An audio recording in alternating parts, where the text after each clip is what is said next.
The guild hall smelled like spilled ale and other people's confidence. I had stood in it 100 times. I had never once stood in the middle of it like this, with the whole floor watching. Brock did not pull me aside. That was the part I understood only later was on purpose. He said it loud across the room, so the tables nearest us went quiet, and then the ones past them went quiet too. 4 years, he told everyone, and I had never been worth the rations. Dead weight, he called me. A man who carried that much mana and could still only light a candle was a joke the party had hauled around long enough. I did not argue. There was nothing in it to argue with. Then he reached into my pack. He pulled out the little glass bottle I had been working on for 3 weeks. A salve. Nothing grand, the kind of thing I mixed at night because it was the only magic I had that ever did what I told it to. He held it up so the crowd could see. This, he said, was the only thing I was good for. Playing alchemist. Mixing up toys while real adventurers worked. Then he dropped it and put his boot on it. I heard the glass crack. I heard the laugh go around the room. Mara's the loudest of them.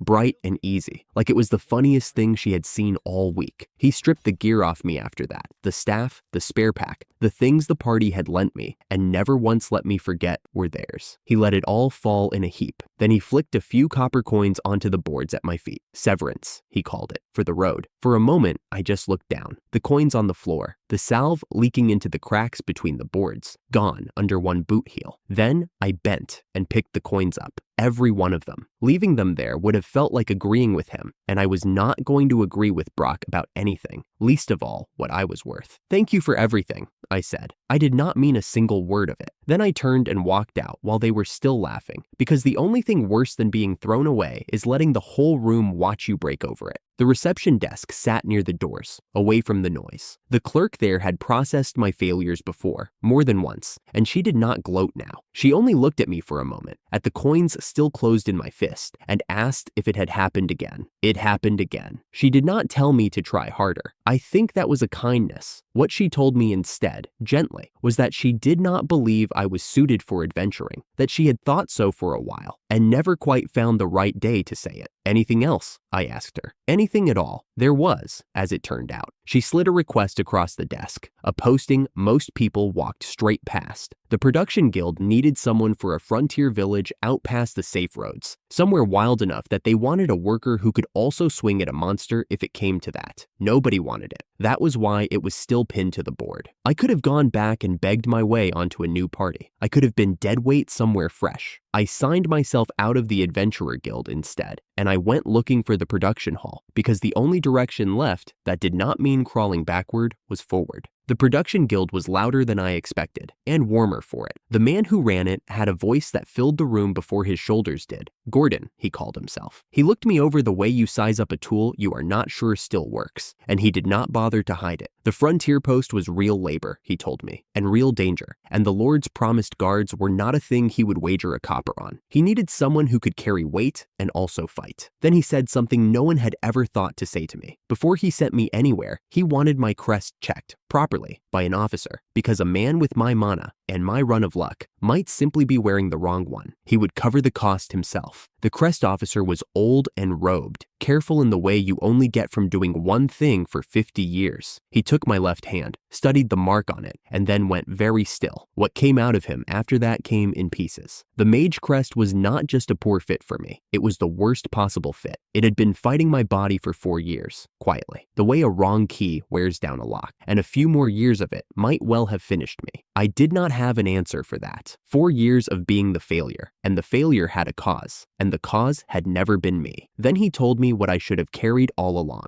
A legendary crest, a maker's mark of a kind he had only read about and never once confirmed in a living person. The Gold Forge, he called it, a power said to turn next to nothing into something close to a miracle. He wanted it rewritten at once, before the old one did any more harm. I thought about the salve under Brock's boot, the toys I mixed at night, because they were the only magic that ever obeyed me, the one thing every party I ever joined had laughed at. It turned out that was the one thing they should have been afraid of. Do it, I said. Rewrite it. The old man told me to hold still and put 2 fingers against the back of my hand. For 4 years that hand had carried the wrong mark. The crest officer had a name for what I actually was now. He said it carefully, the way you say a word you have only ever read and never expected to use out loud. A placeholder, he called it. A class that lived in old books and nowhere else. Never once confirmed on a living person. The Gold Forge. Then the light came. It started at my wrist and went up through me like warm water, finding every empty space I had. And there were a lot of empty spaces. The whole hall turned gold. I heard the windows rattle. Somewhere behind me, a crate tipped over and nobody bothered to pick it up because everyone was staring at the light pouring out of a man who, this morning, had been told he wasn't worth a single copper. I felt the power before I understood it. All that mana I'd been told I had and could never use, it had been there the entire time, pressed flat under a mark that didn't fit. Now it stood up inside me and stretched. Reborn, I said, when I could talk. That's the only word for it. The crest officer wiped his forehead, looked at the golden pattern on my hand like it might bite him, and went back to his desk without another word. Some men handle miracles by pretending they have paperwork. The guildmaster did not handle it quietly. Gordon was a big man with a voice built for shouting across workyards, and he used all of it. He clapped me on the shoulder hard enough to move me a step, and started talking about what a production guild could do with a real alchemist, and how he'd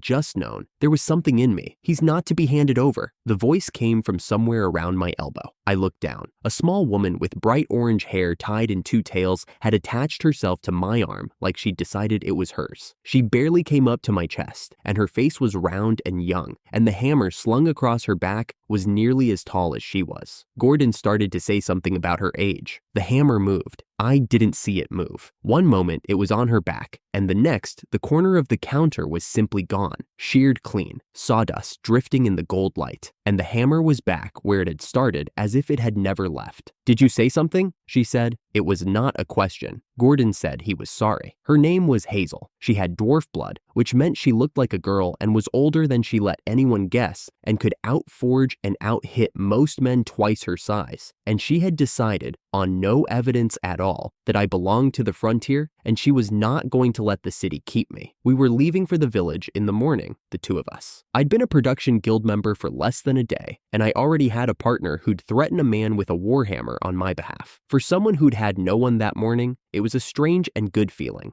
The yard was a mess of carts when we got there at first light. 20 of them, Gordon said, all loaded for the frontier, and he was already grinding his teeth about the cost of that many horses and drivers for a road that long. "Mind if I test something?" I said. The Gold Forge hadn't just handed me potions. It had unpacked a whole shelf of things I half understood, and one of them was storage, a pocket of space that wasn't anywhere, that I could open and fill. I'd read the word in my own head, the way you read a stranger's handwriting. I walked up to the nearest cart, the whole loaded thing, barrels and sacks and crates, and I took it. It went into the nowhere space without weight, without sound. The cart stood empty. Gordon made a noise I will remember for the rest of my life. After that, he stopped grinding his teeth and started getting ideas. He had the crews break everything down and repack it into big crates, and I swallowed those too, one after another, until the yard that had needed 20 carts needed 2. He counted the horses he wouldn't have to feed and pressed a heavy purse into my hand. 300,000 dots, which was 2 months of a working man's wages for one morning's help. I tried to give it back. He folded my fingers over it. If word got around that a man with storage worked for free, he told me, I'd be hunted by every cheapskate from here to the capital. Take the money, learn to charge. He wasn't wrong, and I was learning that already, that a thing this useful makes you a target the moment people see it. I should have remembered that lesson better than I did, but that morning I was rich and reborn and standing in the cold feeling, for once, like I was worth keeping. That was when the soldiers came. You hear a noble column before you see it. The horns first, then the boots hitting stone in one sound instead of many. A herald bawled out a name and a title, and the whole yard went down on one knee, me with it, Hazel tugging me down by the sleeve before I'd finished deciding to kneel on my own. The second son of the border lord had come to see us off, Damien. He told us to rise, said he was traveling unofficially today, and smiled the way a man smiles when he wants you to know exactly how much he's choosing to lower himself. He had brought 2 people forward with him. The first was a young man, pale, slight, with the kind of soft, careful face that gets a person underestimated their whole life. The second was a girl who looked enough like him to be his twin, who said nothing at all and kept half a step behind his shoulder, like the world was loud and he was the only quiet part of it. Damien introduced his youngest brother, Kyle, as the new overseer of the frontier village. He did it generously. That was the cruel part. He praised Kyle the way you praise a sickly dog you're about to put down. listed his brother's frailty, his weak constitution, his lack of any real talent, his place at the very bottom of a family of capable men, and he wrapped every wound in a warm word so no one could say out loud that he was doing it. He told Kyle to take his time out there at the edge of the world. He and their elder brother would manage just fine supporting their father while Kyle was away. I had heard a speech like that before. I'd heard it across a guild hall the day before, with a crushed bottle leaking at my feet and a few coins thrown after me. I knew exactly what it was. It was a man getting rid of someone and making the crowd applaud while he did it. I stood up. I felt Hazel grab for my sleeve and miss. I heard Gordon make a small strangled sound, a nobody in a borrowed jacket, getting to his feet in front of a Margrave's son.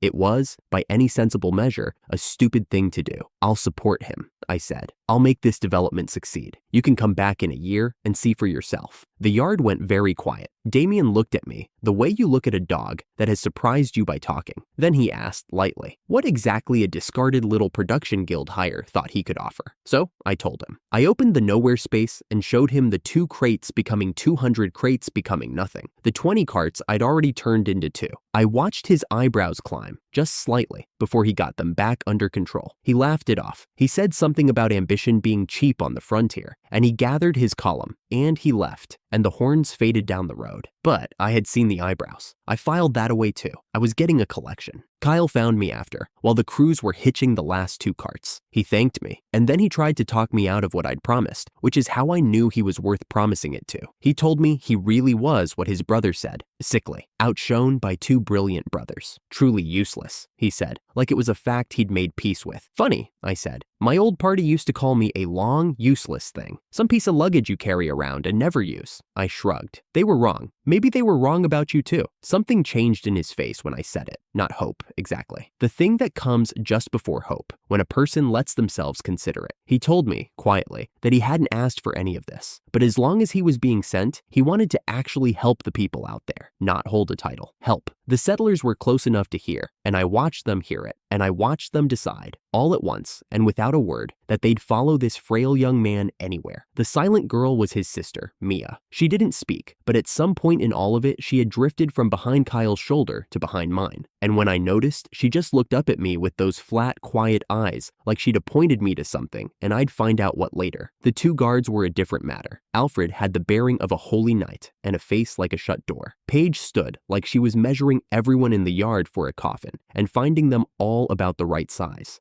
Damien had assigned them as protection. They watched me the way you watch a card trick you haven't figured out yet. I decided I'd earn them slowly, or not at all, and either way, I had a village to build. Roland, an old swordsman I'd shared a road with once, was leading our escort. He clapped me on the back and said he'd heard I'd changed jobs, and he'd keep us alive to enjoy it. Then we rolled out through the gates, 100 settlers and a frail lord and a hammer-swinging dwarf and me, toward a place that had killed every settlement that tried it. We hadn't even finished the first day before the trouble showed. The settlers were spent, ordinary people, most of them, carrying everything they owned on their backs. And the road was long and the pace was a crawl. Hazel did the math out loud while we set camp. A month, maybe more, at this rate, with people falling sick from exhaustion before we ever arrived. People died on roads like this. Not to monsters, just to the walking. I'd been thinking about it since noon. Back in my old life, I'd choked down enough cheap stamina potions to know what they were supposed to do. 20 minutes of borrowed energy, a bucket of crushed herbs for 1 weak dose, and a taste like pond water. But I wasn't a mage anymore. I had the gold forge now, and I wanted to see what it would do with something simple. I took out a single spoonful of herbs. Hazel watched me with her arms crossed, ready to tell me it wasn't enough, that you needed a bucket, that every alchemist knew that. I brewed it anyway, the way the knowledge in my crest seemed to want me to, and the work felt less like following a recipe and more like remembering one. When it was done, I ran appraisal on it. I'd been told objects have quality, 10 steps of it, from crude scrap at the bottom to the divine relics at the top that most people only meet in stories. The little vial in my hand sat 1 step from the top. Legendary. That's not possible. Hazel grabbed it, appraised it herself, appraised it again, shook it like the number might fall out and correct itself. That much effect, that little material. The quality is legendary craft. Do you understand what that even? She stopped, started over, failed. 1 spoonful of herbs. A dose that should have lasted 20 minutes would last half a day, with no aftertaste and no cost to the body. I sat there in the firelight, holding a small, impossible thing, and I thought about a bottle getting crushed under a boot, and I almost laughed. In the morning, I stirred 2 cups of it into the settler's breakfast soup. I have watched a lot of remarkable things since, but I'm not sure any of them beat 100 exhausted people standing up from a meal and discovering they could run. They didn't just recover, they surged. Children chased the carts for sport. Old men carried loads they'd been splitting between 2 the day before. The whole convoy moved like something half its size and twice its age. Roland's adventurers had eaten their own rations apart from ours, the way escorts do, and they stood watching our crowd blur past with their mouths open. Roland asked, very carefully, whether there might be a spoonful going spare. I gave his party a cupful to share. An hour later, he caught up to me on the road, looked at his own hands like they belonged to someone stronger, and didn't say anything at all, which from Roland was a speech. Even the guards cracked. Alfred refused the potion at first, called it suspicious, too good, the kind of thing a careful man doesn't drink. Then Kyle said, simply, that he wanted to believe in me, and Alfred drank it to prove his lord wrong. A goblin pack made the mistake of testing our line that afternoon. Alfred went through them alone and came back faintly appalled at himself and apologized to me for doubting, which I hadn't expected, and didn't know what to do with. Paige drank hers without comment and started watching me a little differently after. Mia drank hers, perked up like a flower in water, and resumed her quiet campaign of standing exactly behind me wherever I went. The road that should have eaten a month gave up in a week. Roland kept saying it couldn't be right, checking the landmarks, counting the days on his fingers. But the trees thinned and the land opened, and there it was ahead of us. The wide green nothing where 100 people were going to try to build a life. Hazel went very still beside me, staring at it, and I remembered she had a stake in that ground I didn't fully understand yet. I had a crest that made miracles out of weeds, a friend the world had thrown away same as me, and a promise on record that I meant to keep. It was time to build. The land they had sent us to die on was beautiful. That was the first thing that threw me. I had braced for a mudflat and a swamp, the kind of place a noble hands to a son he wants to forget. Instead, there was a wide plain of long grass running down to a river, a dark forest at our backs, and white mountains standing over all of it like they were keeping watch. Hazel walked out ahead of the carts and stopped in the grass. She crouched, brushed the weeds aside with one hand, and rapped her knuckles against something underneath. Old stone,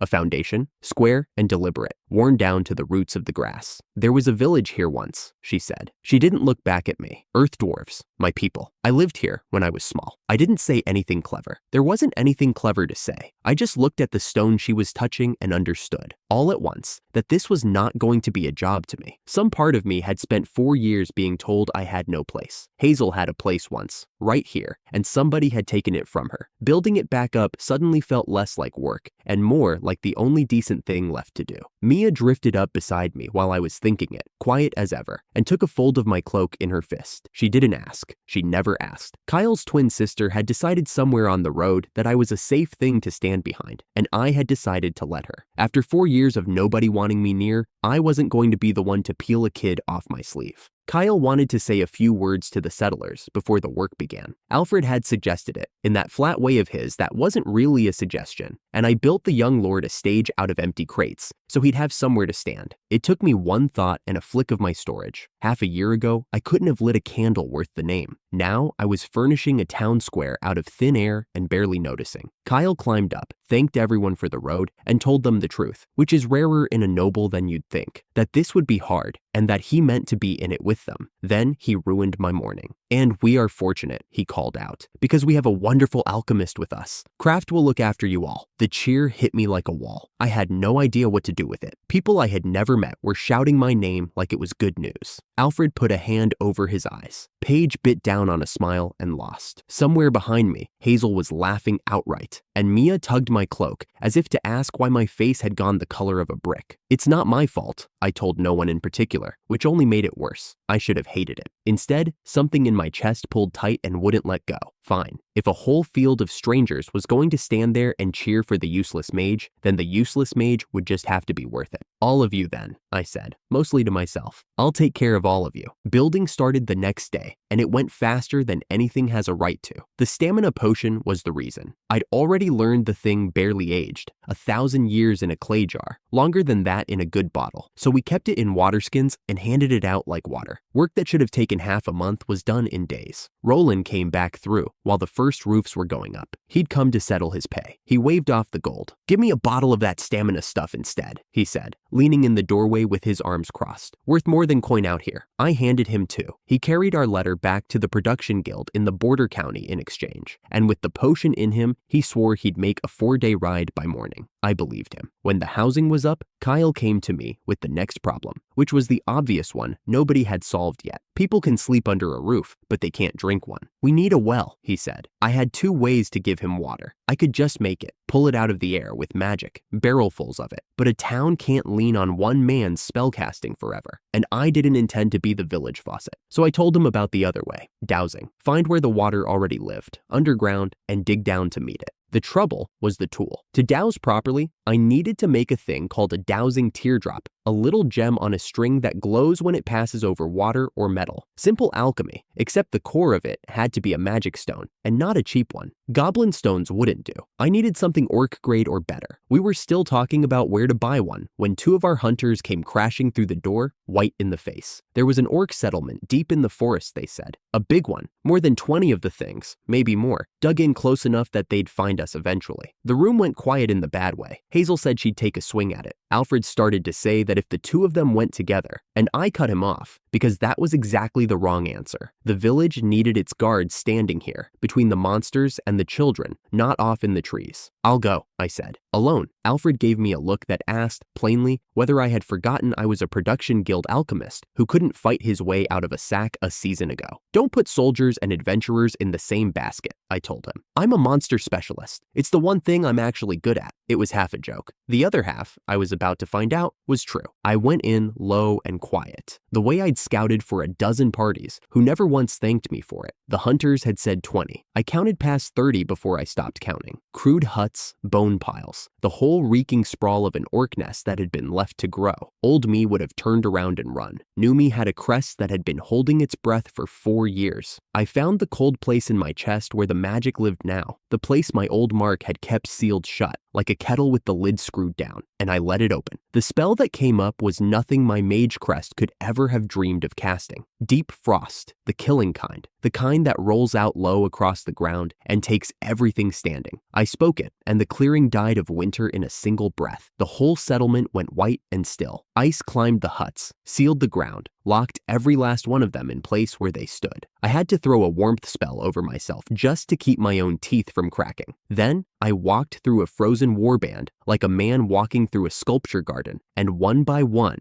I worked the magic stones loose from the ice and dropped them in my storage. 33, every core, clean and bright. I stood there a moment longer than I needed to, breathing fog, and let myself feel it. 4 years. 4 years of laundry and dishes and standing at the back. And the whole time, this had been sitting inside me, waiting for someone to read the mark right. Then I went home for dinner. Hazel and Kyle were not ready for me to walk back in whole and bored. "All of them?" Hazel said. "All of them." She opened her mouth, shut it, and decided some questions weren't worth the headache. I made the dowsing teardrop on the spot from one of the fresh stones, dangled it on its string, and walked the village until the little gem lit up gold over a patch of grass near the center. We dug, we hit water on the first try, which never happens, and the whole settlement crowded around the new well like I'd pulled the sun up out of the ground. Somebody shouted that the village was safe as long as Kraft was here. Others took it up. I'd like to say it rolled off me. It didn't. I stood by my well with a kid holding my cloak, and a town saying my name like it meant something. And I thought about a man crushing a little glass bottle under his boot in a guild hall, and how he'd been right that I was nothing. He'd just been wrong about why. Mia tugged my sleeve. When I looked down, she was almost smiling.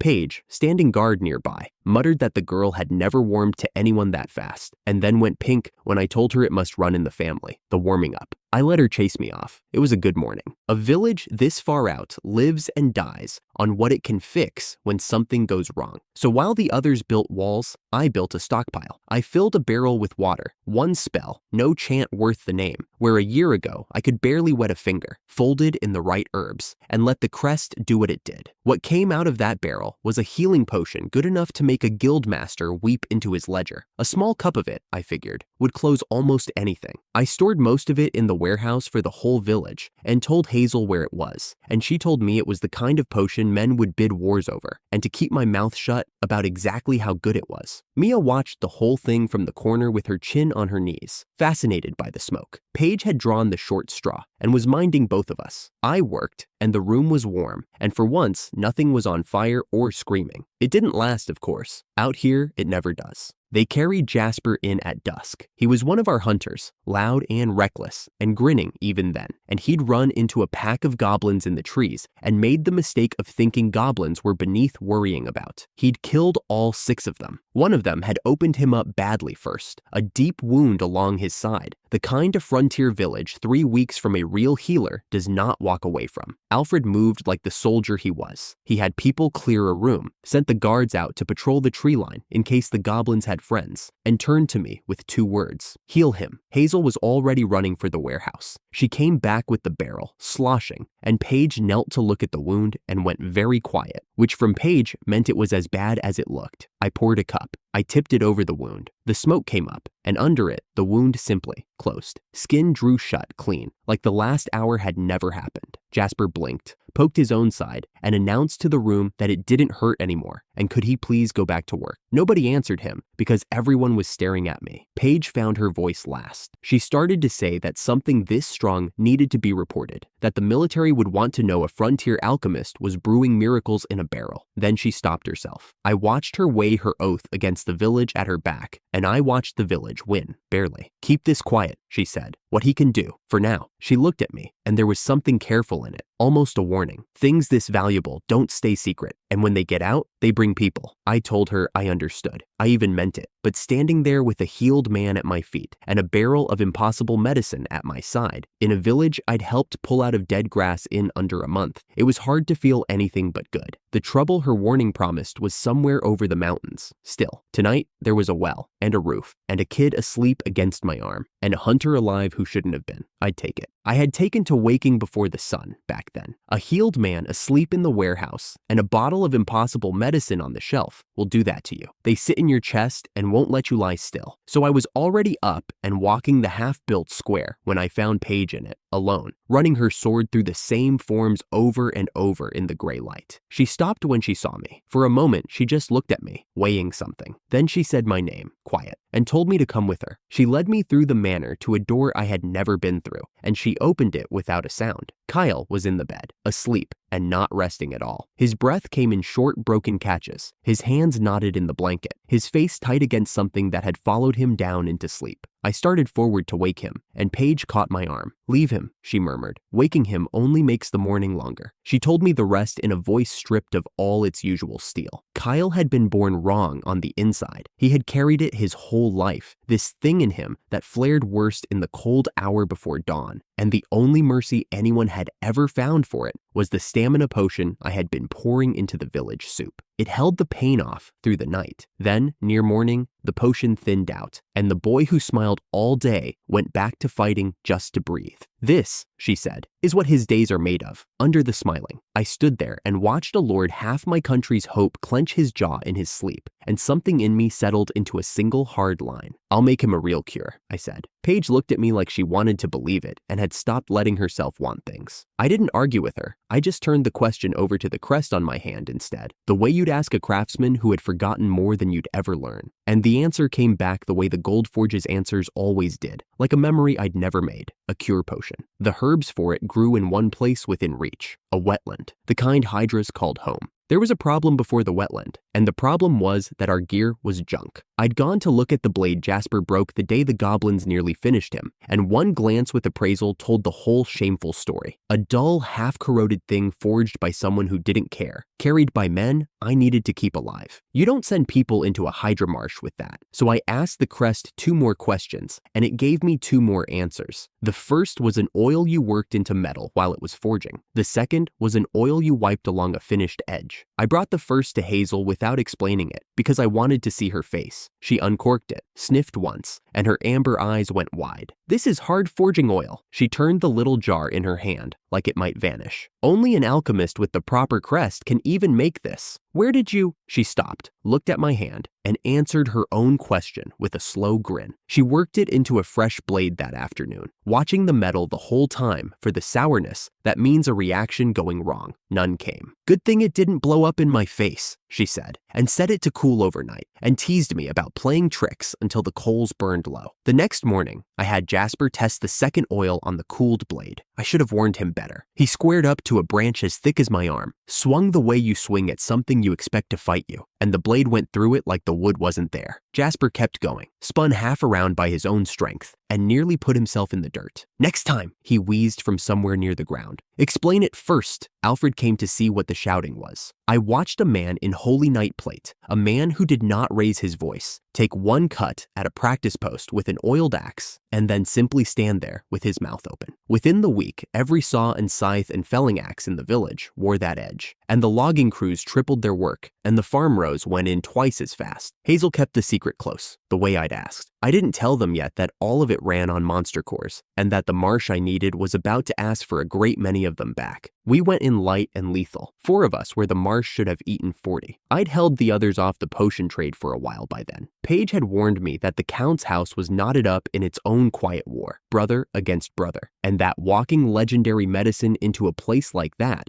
just turned the medicine into a weapon someone would kill for. So we kept our miracles at home and spent them on ourselves instead. That morning, everyone drank deep. Stamina, that meant no one would tire. Heal potions stowed for trouble. And I scouted ahead with a farsight spell and drew them a path between the worst of the nests. The plan was simple. Hazel would stop anything that charged. Paige would cut what Hazel stopped. Jasper would watch our edges, grab the herbs, leave fast, no heroics. The plan lasted exactly one hydra. A 4-headed one came out of the reeds in a rush, and Hazel met its charge head on without giving a step. And Paige stepped past her and moved her sword once. The thing simply came apart and went still in the water. The oils did what I'd promised, and a little more. Jasper waded in to pry the core loose, and for a breath, we all just stared at how easy it had been. Then, Hazel started laughing. It was not a good laugh. She went into the next cluster of them at a dead run, that orange hair flying, screaming about her family, the people this marsh had taken when it swallowed her village, years before any of us knew her. Paige looked at me, looked at her, and went in after her with something close to joy,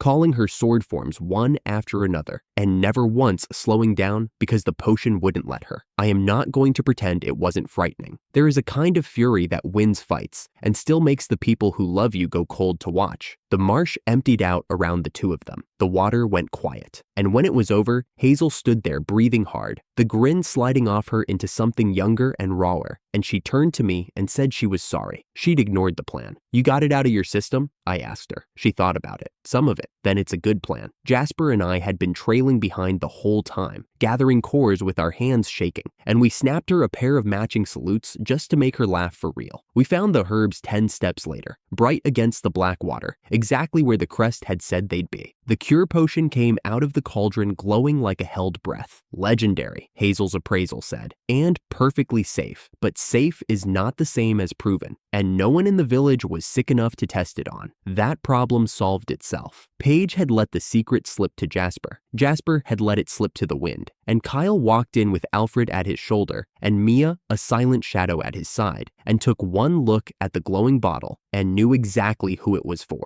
"That's for me," he said. Not a question. He volunteered before I could shape an answer. Alfred objected. Paige objected. Kyle drank it anyway because he trusted me, and that trust was a weight I hadn't asked to carry. He swallowed and waited, and then his whole face lit up. He bounced on his heels. He told us his body felt light as air, lighter than it had in years. He was lying. I knew it the way you know a forced smile from a real one, and it cut deeper than I expected. I told him to stop. Gently, but I told him that a false cure passed around a village that believed in me could do more harm than his illness ever would, that I needed the truth more than I needed his kindness. The room went still. Then Kyle let the brave face fall, and under it was just a tired young man who hadn't wanted to disappoint anyone. I'm sorry, he said quietly. It didn't work. I won't lie to you again. It hadn't worked because it couldn't. I explained it as plainly as I could, that a cure potion mends sickness the world puts into a body, the fevers and the rot and the wounds. But Kyle's was woven into him from his first breath, and nothing that simple would reach it. Paige's voice cracked when she asked if that meant he would always be like this. No, I said. It means I need a different potion. When the others had gone, Kyle steered off to rest, Mia trailing his sleeve, Paige hovering. I told Hazel the rest of it. There was a cure that would reach even a thing born into the blood. The crest had shown me that too,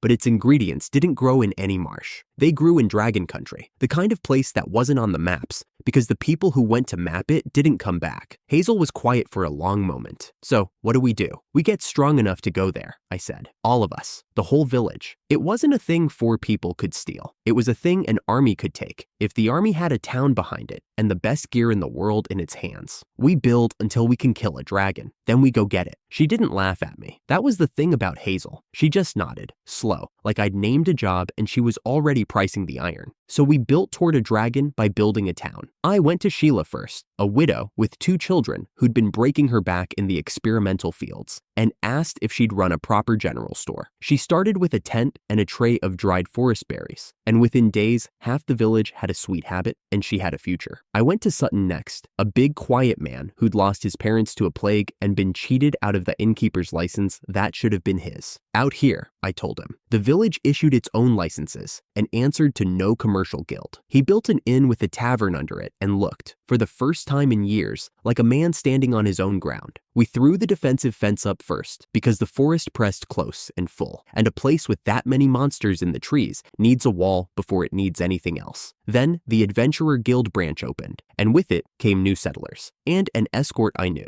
Roland came striding up out of the convoy with his old easy grin and clasped my arm. His party meant to base here, he said. The work was good, and the supply lines were better. Then he said something I wasn't ready for. He told me he regretted ever letting me leave his side, back when I was the weak one. And he told me a thing I had never known, that in the years I'd thought I was nothing, I had quietly trained half the rookies who now made names for themselves, that they called me the veteran's veteran behind my back, that more than a few of them carried guilt for stepping over me on their way up. I had spent 4 years believing no one had ever valued me. I stood in the middle of the town I was building and found out I had been wrong about that the whole time, and I had to look very hard at the new fence for a moment so the man wouldn't see my eyes. I'll lean on you, I managed, and shook his hand and meant it. Behind us, Kyle was greeting the new arrivals, pale and smiling and alive, and somewhere past the trees was a dragon with the only thing that could keep him that way. I had a town now. I had people. I had a reason that mattered more than any I'd ever been handed. It was time to grow the rest of the way, half a year. That was all it took to turn a patch of cleared dirt into a place with a heartbeat. I stood at the top of the main street and counted what we had built. Sheila's shop with a line out the door. Sutton's inn, so full he was bedding 3 travelers to a room and still turning people away. A skewer stall, a cooper, a second smithy going up under fresh cut beams. Adventurers everywhere, drawn by the safe walls and the rich hunting, and the potions they could not buy anywhere else. 6 months ago, I had been a man picking coins off a guild hall floor. Now, I could not walk to the well without 3 people thanking me for something. Kyle found me there, his sister Mia a silent shadow at his shoulder. He had color in his face today, the kind the stamina potions lent him before they faded. Craft, could I ask your advice? He said. The village still has no proper name. People are starting to call it things I would rather they did not. Call it Kyle's Village, I said. Simple. Done. He shook his head before I finished. This place was built by everyone. It would not be right to hang my name on it. Mia tugged my sleeve. When I looked down, she went pink and stared at her shoes and murmured something that might have been my name with the word village after it. Rejected, I said gently. Rejected. Hazel came up the lane, wiping soot off her hands, caught the last of it, and grinned like a cat finding cream.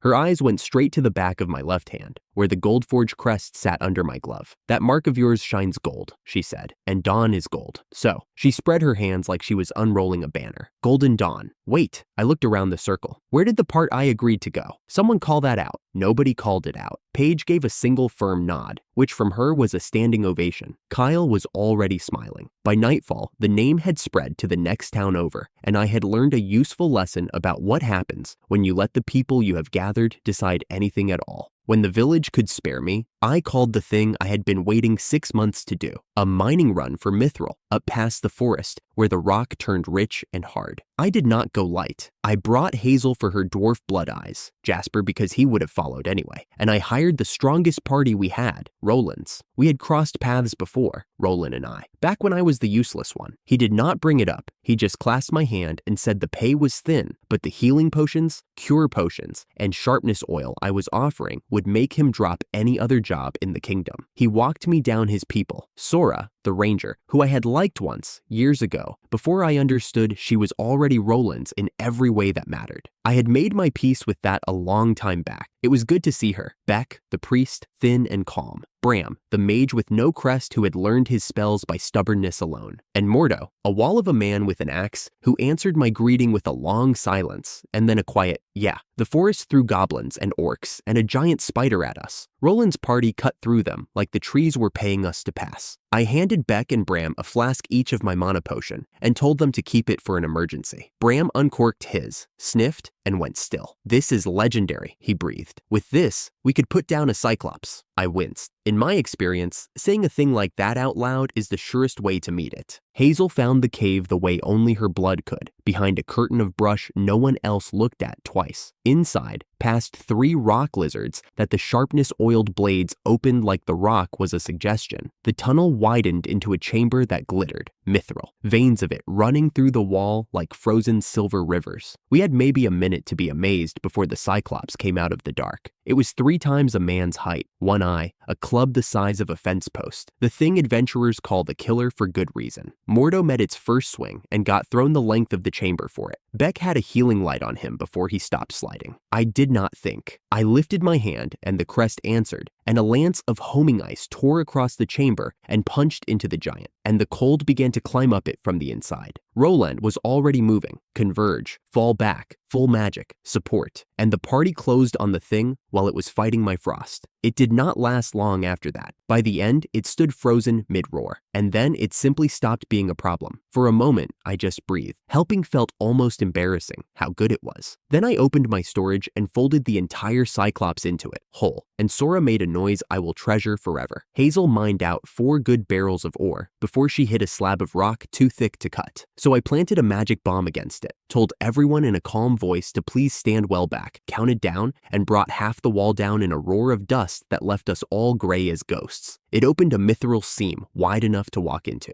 It also bought me a 2-hour lecture that night, delivered with Hazel standing over me while I sat on my heels and studied the floor and agreed with everything she said. We came home heroes, which mostly meant we came home hunted by merchants. The word mithril and the word Cyclops moved through Golden Dawn faster than we did. Aldo reached Hazel first, a sharp, decent trader who had earned the right to be first by never once trying to cheat us. He begged for the ore, raw or refined, any amount, at her price. The rest of the merchants smelled the deal and swarmed, and I left Hazel to drown in them with a clear conscience and went to make my report to Kyle. Mia had taken Hazel's usual seat beside me before I sat down, and when I glanced at her, she puffed her cheeks out and looked away, which I had long since stopped trying to decode. Some little sisters sulk in a language only they speak. Hazel arrived eventually, hair like a startled bird, and gave Kyle the proper account: the forest, the cave, the lizards, the Cyclops. We agreed to hold the mithril off the market. Prices were climbing. Smiths everywhere were suddenly able to work the metal, and selling now would only paint a target on a frontier town that did not yet have walls worth the name. Then I asked for the thing I had crossed a forest to make possible. I want a cauldron, I told them.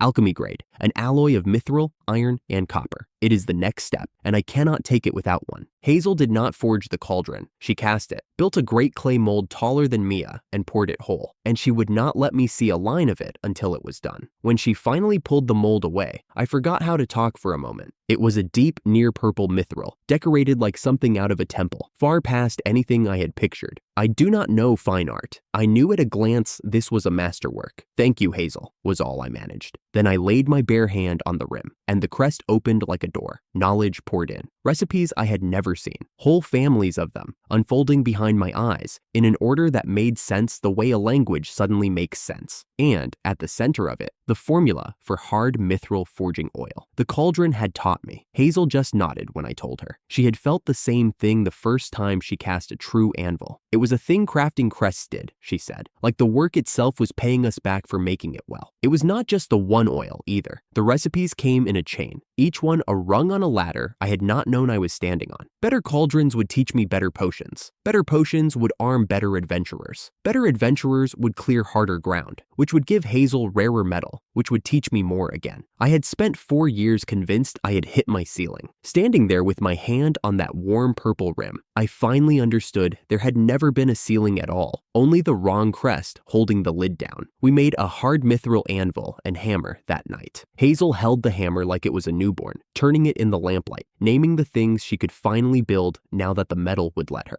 After that, Golden Dawn stopped being a lucky frontier town and became a famous one. Adventurers came for mithril gear, graded higher than the capital sold, and potions no one else could brew, and they stayed. And everyone who stayed was another sword between my people and the dark. My power kept growing. For the first time in my life, the work was paying me back for the effort. Roland came back from 2 months of searching with a single flower cupped in both hands like water, ambrosia. The last thing I needed for the elixir, the real cure, the one that would reach the illness Kyle had carried since birth, not just the surface sickness the potions held back. There is no mistake, Roland said. It grows in one place, and that place has a dragon sitting on it. Kyle was on his feet before I could speak. He would not allow it, he said, his voice cracking. He would not let people die on a dragon's tusks for his sake. I let him finish. Then I told him the truth he could not argue with. The dragon's territory sat squarely on the road we had already planned to cut, the road that would join Golden Dawn to the country beyond. The beast was in our way no matter what. The cure was just the reason to deal with it now instead of burying settlers under it later. Paige cut to the bone, the way she does. Set aside whether we should. Can we even win against a dragon? So I laid it out. A wingless land dragon, a green one, known, not a mystery. A small army of adventurers in mithril gear, weeks to prepare, and a target that could not run. Alfred wrestled with it, torn between guarding Kyle and helping him, until I pointed out that the extra elixirs we would brew could be sent to the Count as Kyle's own achievement. That settled the knight's conscience. It would settle a few other things too, though I kept that to myself. And, I said, I have something to show you. I had Jasper bring the new bow Hazel had made. Mithril, an easy pull and a brutal release, and one of my arrows with a magic bomb seated behind the head. He grinned, set his feet, and called out that I could leave it to him. He loosed at a boulder we used for a target. The boulder stopped being a boulder. The crack of it rolled back off the distant trees a heartbeat later, and where the rock had been, there was a smoking scar in the dirt, and a fine rain of grit coming down on all of us. Paige stared at the crater for a long moment. Then something in her face shifted, the skeptic giving way to the soldier who has just been handed a winning hand. With this, she said quietly, we can win. I looked at the smoke drifting off the field, at my people standing around me with that fight already lighting up behind their eyes, and I let myself believe it too. I had a town that bore a name I had not chosen and would die to defend. And somewhere past the forest, there was a dragon sitting on the one thing that could save the brother the world had thrown away, same as it threw me. We were going to go take it. For 1 month, I did nothing but get ready to kill a dragon. We hired 130 of the best adventurers the guild could find, and for 30 days, they slept in tents outside my walls and woke before the sun. Frontline drank stamina potions like water. Midline learned to cover and heal in the same breath. Backline drilled bomb arrows at a boulder we had painted to look like a head, again and again, until they could drop a volley into a coin of ground without burning the people in front of them. My job was the strangest one on the field. I was not allowed to attack. Roland made that clear the first morning, in front of everyone, so no one would forget it. Craft holds the wall, he said. Everything else is noise. If the wall fails, we all burn. So nobody expects him to swing at the thing. He blocks the breath. That is the whole plan. I had built a spell for it, a half dome of packed earth I could throw up in a heartbeat, thick enough to swallow fire and throw it back. I practiced it until I could raise it in my sleep, until my hands knew the shape without me. The crest on my left hand warmed every time, that quiet gold pulse that still felt too good to trust. There is a particular kind of fear in being the one piece that cannot fail. Everyone else could miss a shot, take a wound, fall back, and let the line close over them. Not me. If the wall came up late by half a breath, the people in front of it stopped existing. I lay awake more nights than I'll admit doing the math of it. How fast the fire would travel, how fast my hands could move, the gap between the two. The gap was small. It was not nothing. I kept that number to myself and let everyone think I slept fine. The morning we were due to march, I caught Jasper at breakfast staring across the fire at Sora like a man watching weather he couldn't survive. "Don't," I said. He jumped. "How'd you even—" "Listen," he set his jaw, brave and doomed. "When we get back, soon as we're home safe, I'm gonna tell her how I feel." So I hit him, not hard. A clean knock on the side of the head, the way you'd swat a flag out of someone's hand before they could plant it. "What was that for?" "For saying it out loud the morning we fight a dragon," I told him. "Tell her after, not before, never before." Sora glanced over at the sound, one eyebrow up, and went back to oiling her bowstring like none of us were worth the question. Kyle came down to the gate to see us off, which he was not supposed to do,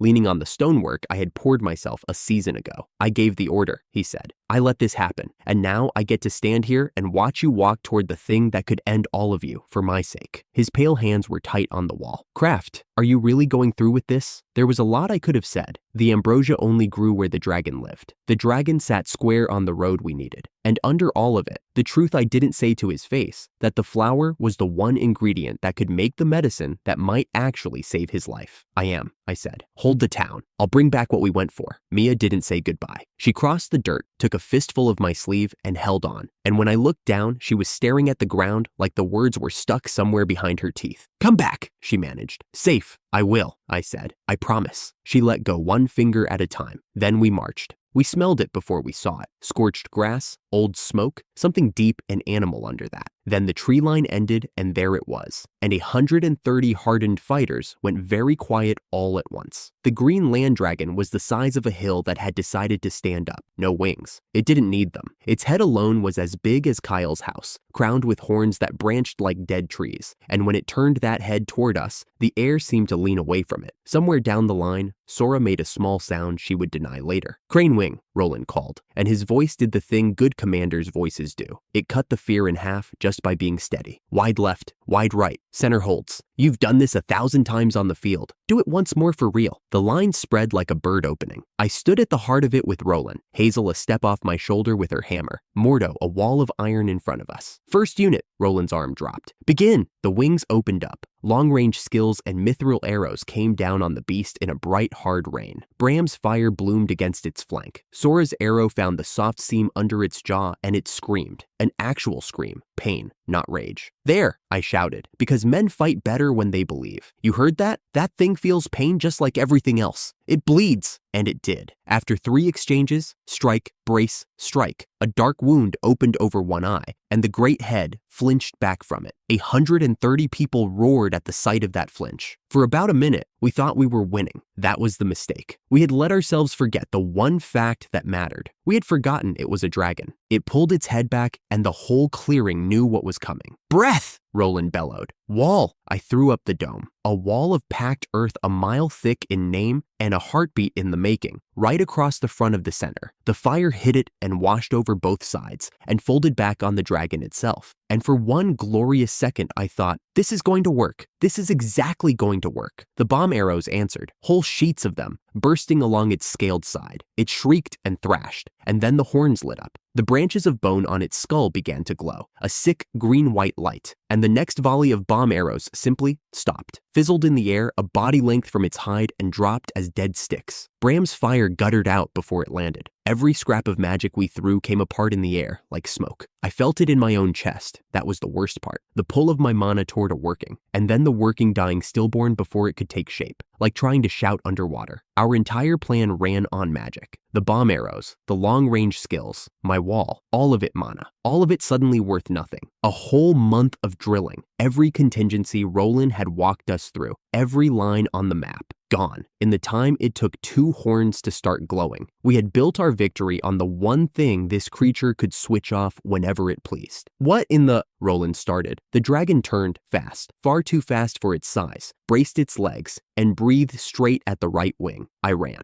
There is no spell for being in 2 places, so I just ran, and I got the wall up an instant before the fire reached them. The core of the blast I caught, the edges of it still licked past, and put a dozen good people on the ground, and Beck was already moving among them with potions before they finished falling. Then the beast spun the other way and breathed at the left wing, and I drank a speed potion on the run, and Roland slammed into my back with a charging skill to throw me there faster, and I caught that one too, barely. and more of us went down at the seams of it. I was bleeding from the nose. My hands were shaking. I could not be on both wings at once, and the thing had clearly worked that out, because every time the horns flared, our magic died, and every time I ran, it changed which side of me it wanted to burn. We could not win like this. I knew it the way you know the floor is gone before you've finished falling. It was Jasper who handed me the answer without knowing it. While the magic was still dying in the air, he loosed a plain mithril arrow out of pure stubbornness. No enchantment, no bomb, just metal and muscle. And it punched into the dragon's shoulder and stuck there, quivering, real. I stared at it for half a second that felt like an hour. The horns kill magic, I said, mostly to myself, then louder. Roland, the horns eat anything with mana in it, but not steel, not a thrown rock. Physical still lands. Then we cut the cursed things off, Paige said, already at my side, already certain. She had a hard mithril blade dressed in my sharpness oil and a look on her face like the answer had been hers all along. Put its head on the ground and I will take a horn off myself. Everyone endures one more breath, I said. One, behind shields, behind every wall we've got. Beck, buff the front. I need the time to build something big, and I need all of you to live through it while I do. Nobody argued. That is a thing I will never get over. That 130 people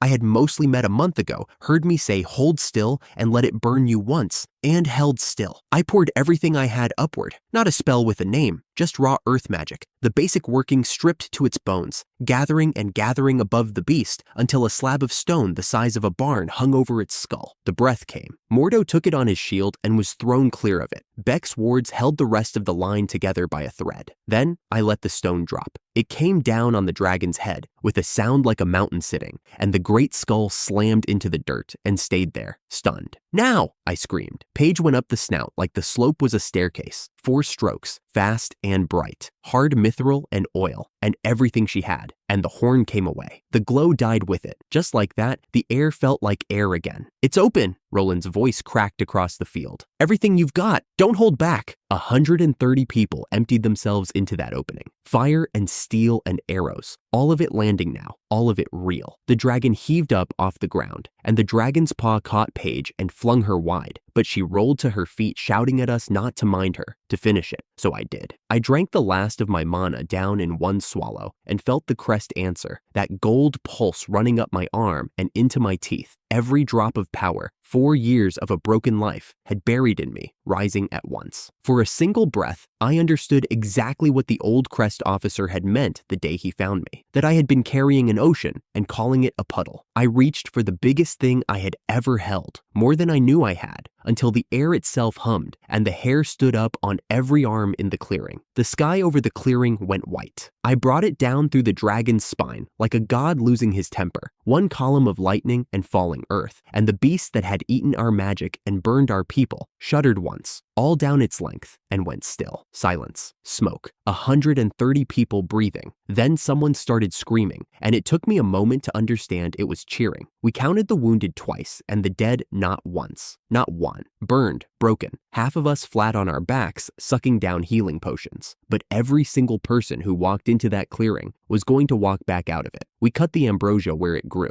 because it would wither the moment the dragon was gone. And the head, the enormous, terrible head, I folded away into my storage like a man pocketing a coin, because I already knew exactly who needed to see it. We came home looking like the losing side. Soot to the eyebrows, armor melted at the edges, half the column leaning on the other half. The watch saw us coming and the cry went up the wrong way. They thought we'd been beaten, thought the dragon had eaten the rest, and sent us back as a warning. Mothers pulled children indoors. Somebody was already ringing the bell. So I did the only reasonable thing. I reached into my storage and set the dragon's head down in the middle of the square. The screaming this time was a different kind of screaming. It took Hazel about 4 seconds to recover and round on me, hammer pointed at my chest. You cannot just drop a monster's head the size of a house in front of children and old people. Sit down, sit. And somehow I ended up kneeling there in the dirt being lectured, with Mia immediately settling onto the ground beside me, leaning her shoulder into my arm, refusing to be moved, like she was making sure I was really back. Kyle came through the crowd slow, staring at the head, then at me, then at the head again. He didn't manage anything dignified, he just laughed. And then, he didn't quite manage to stop, and he raised both hands and called for a feast loud enough that the whole town heard their lord crack with relief. Later, with dragon steak on every plate and Kyle's good wine going around, Roland dropped onto the bench beside me and knocked his cup against mine. "You know it was you," he said, "start to finish. The wall, the horn, the rock, the last blow. 130 of us, and the whole thing turned on one man who's not allowed to swing a sword." I didn't have an answer for that, so I touched the crest on my hand instead, that quiet gold mark. Useless, they'd called me once. I'd believed it for 4 years. Across the square, Jasper finally made his move. He marched up to Sora with a fistful of wildflowers, opened his mouth, and whatever he'd rehearsed for a month simply evaporated. He stood there going red, the flowers wilting in his grip, while Sora waited and finally took pity, plucked one bloom from the bunch, tucked it behind her own ear, and walked off without a word. Jasper remained where he was, a monument to bad timing, while Beck and Bram patted his shoulders like men at a graveside. I laughed for the first time in a month. We had killed a dragon and lost no one. We had the flower, and somewhere under the noise and the steak and the lantern light, I let myself think the thought I never let myself think. Maybe I was good for something after all. The dragon's head was hanging in the square getting rained on, and I was standing over a cauldron trying not to let my hands shake. We had the thing the whole hunt had been for, one pale flower, already wilting at the edges, the ambrosia that withered the moment its dragon died. Everything I had nearly burned to ash for was sitting in a clay dish the size of my palm, and it would not keep. So I worked fast. Hazel had been up since before dawn, shaping containers out of dragon organ, little jars and vials and squat bottles, lining them along the bench like soldiers. The crest did the rest. That was the part I still could not get used to. The way the knowledge just arrived, the right heat, the right turn of the mithril rod, the right breath of mana, as if someone had been whispering the recipe to me my whole life, and I had finally learned to listen. The elixir came out as a cream, not a drink, the way the stories always said. A soft golden cream that smelled faintly of honey and something cleaner underneath, like cold water. "That's enough," Hazel said. It wasn't. I kept going. "Craft." She set a jar down harder than she needed to. I said that's enough an hour ago. When I finally stepped back, the bench was full. I counted without meaning to. 47 jars of elixir, 129 bottles of the strengthening wine, 73 little pots of the rejuvenation tonic that grown adventurers retired on a single sip of. Hazel looked at the bench, then at me, with the expression of a woman deciding whether to throw something. "Do you understand what you've done?" she said. It wasn't a question. Ambrosia medicine doesn't keep. A few weeks, and most of this is dead weight. You've made a fortune that's going to rot. Then we won't store it, I said. We'll give it away before it can. That stopped her. I had already worked it out, somewhere between the 3rd jar and the 30th. A pile of priceless medicine in a frontier village was a target. The same pile, handed up to the Count as the achievement of his 3rd son, was a shield. "All of it goes to His Excellency," I said. "Is Kyle's gift. Let the credit land where it'll do him the most good." Hazel was quiet a moment. Then she huffed, and the corner of her mouth betrayed her. "You're impossible," she said, which from her was something close to proud. I kept one jar back, just one. I closed my hand around it and it was warm, the way the little bottle on the guild floor had been warm all those weeks ago, right before a boot came down on it. Funny, the things that stay with you.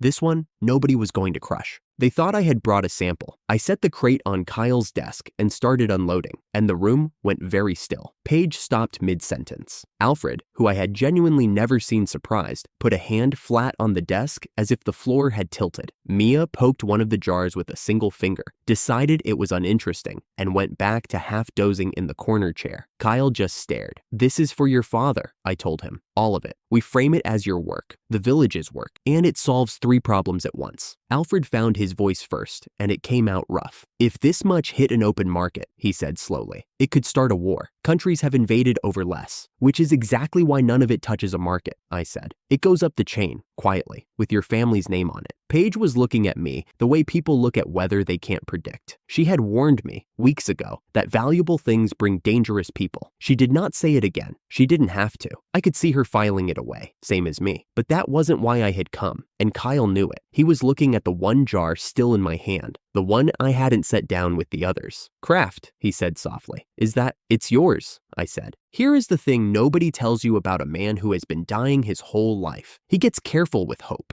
He learns to hold it at arm's length because he has watched it walk out of the room too many times. Kyle had that. I had spent enough years being told what I wasn't to recognize it in someone else. The flinch under the smile, the way he never quite let himself want a future out loud. I had seen it in the mirror. That was the truth I never said to him. When I looked at Kyle, I saw a version of the same thing the world had decided about me. Useless, disposable, sent somewhere far away to stop being a problem. I was not going to let the world be right about him too. It cures the thing you were born with, I said. Not the surface, the root. Eat it. It's sweet, if that helps. His hands were shaking worse than mine had. He looked at Paige, and she gave him the smallest nod, and her eyes were already too bright. He looked at Alfred, who said nothing, which from Alfred was a blessing. Then Kyle ate it. For a moment, nothing happened. I had faced down a dragon 4 days earlier and not been this afraid. A dragon you can throw a mountain at. This was a small golden cream in a boy's mouth and a whole life riding on.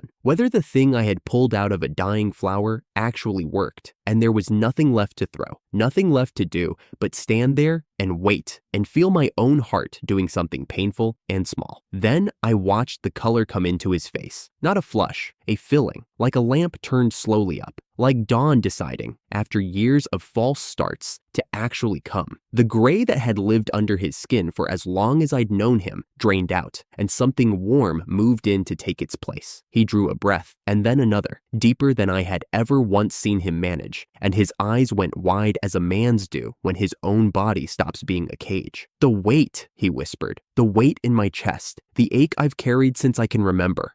His voice broke clean in half. It's gone, like sand washed off a stone. It's just gone. And there was something else too, something I felt more than saw, a thin, cold thread unknotting somewhere under the illness, something older than a sickness should be, gone before I could name it. I filed it away with the rest of the things I would think about later. Kyle started to cry, not quietly. He folded forward over the desk and wept like a dam giving way. Decades of it. And Paige was around the desk with her arms around him before I could move. Her own composure cracked straight through. Alfred turned to face the window, which fooled no one. Even Mia had come awake and crossed the room to press her forehead against her brother's shoulder, silent, holding on. I stood back and let them have it. This part wasn't mine. I had done my part at the cauldron. The crying belonged to the people who had been afraid of losing him. But Kyle reached out, without lifting his head, and found my sleeve and held it. So maybe a little of it was mine after all. It took him a long time to get the words out, and when he did, they weren't the ones I expected. Become my brother, Kyle said. I blinked at him. He was sitting up straight now,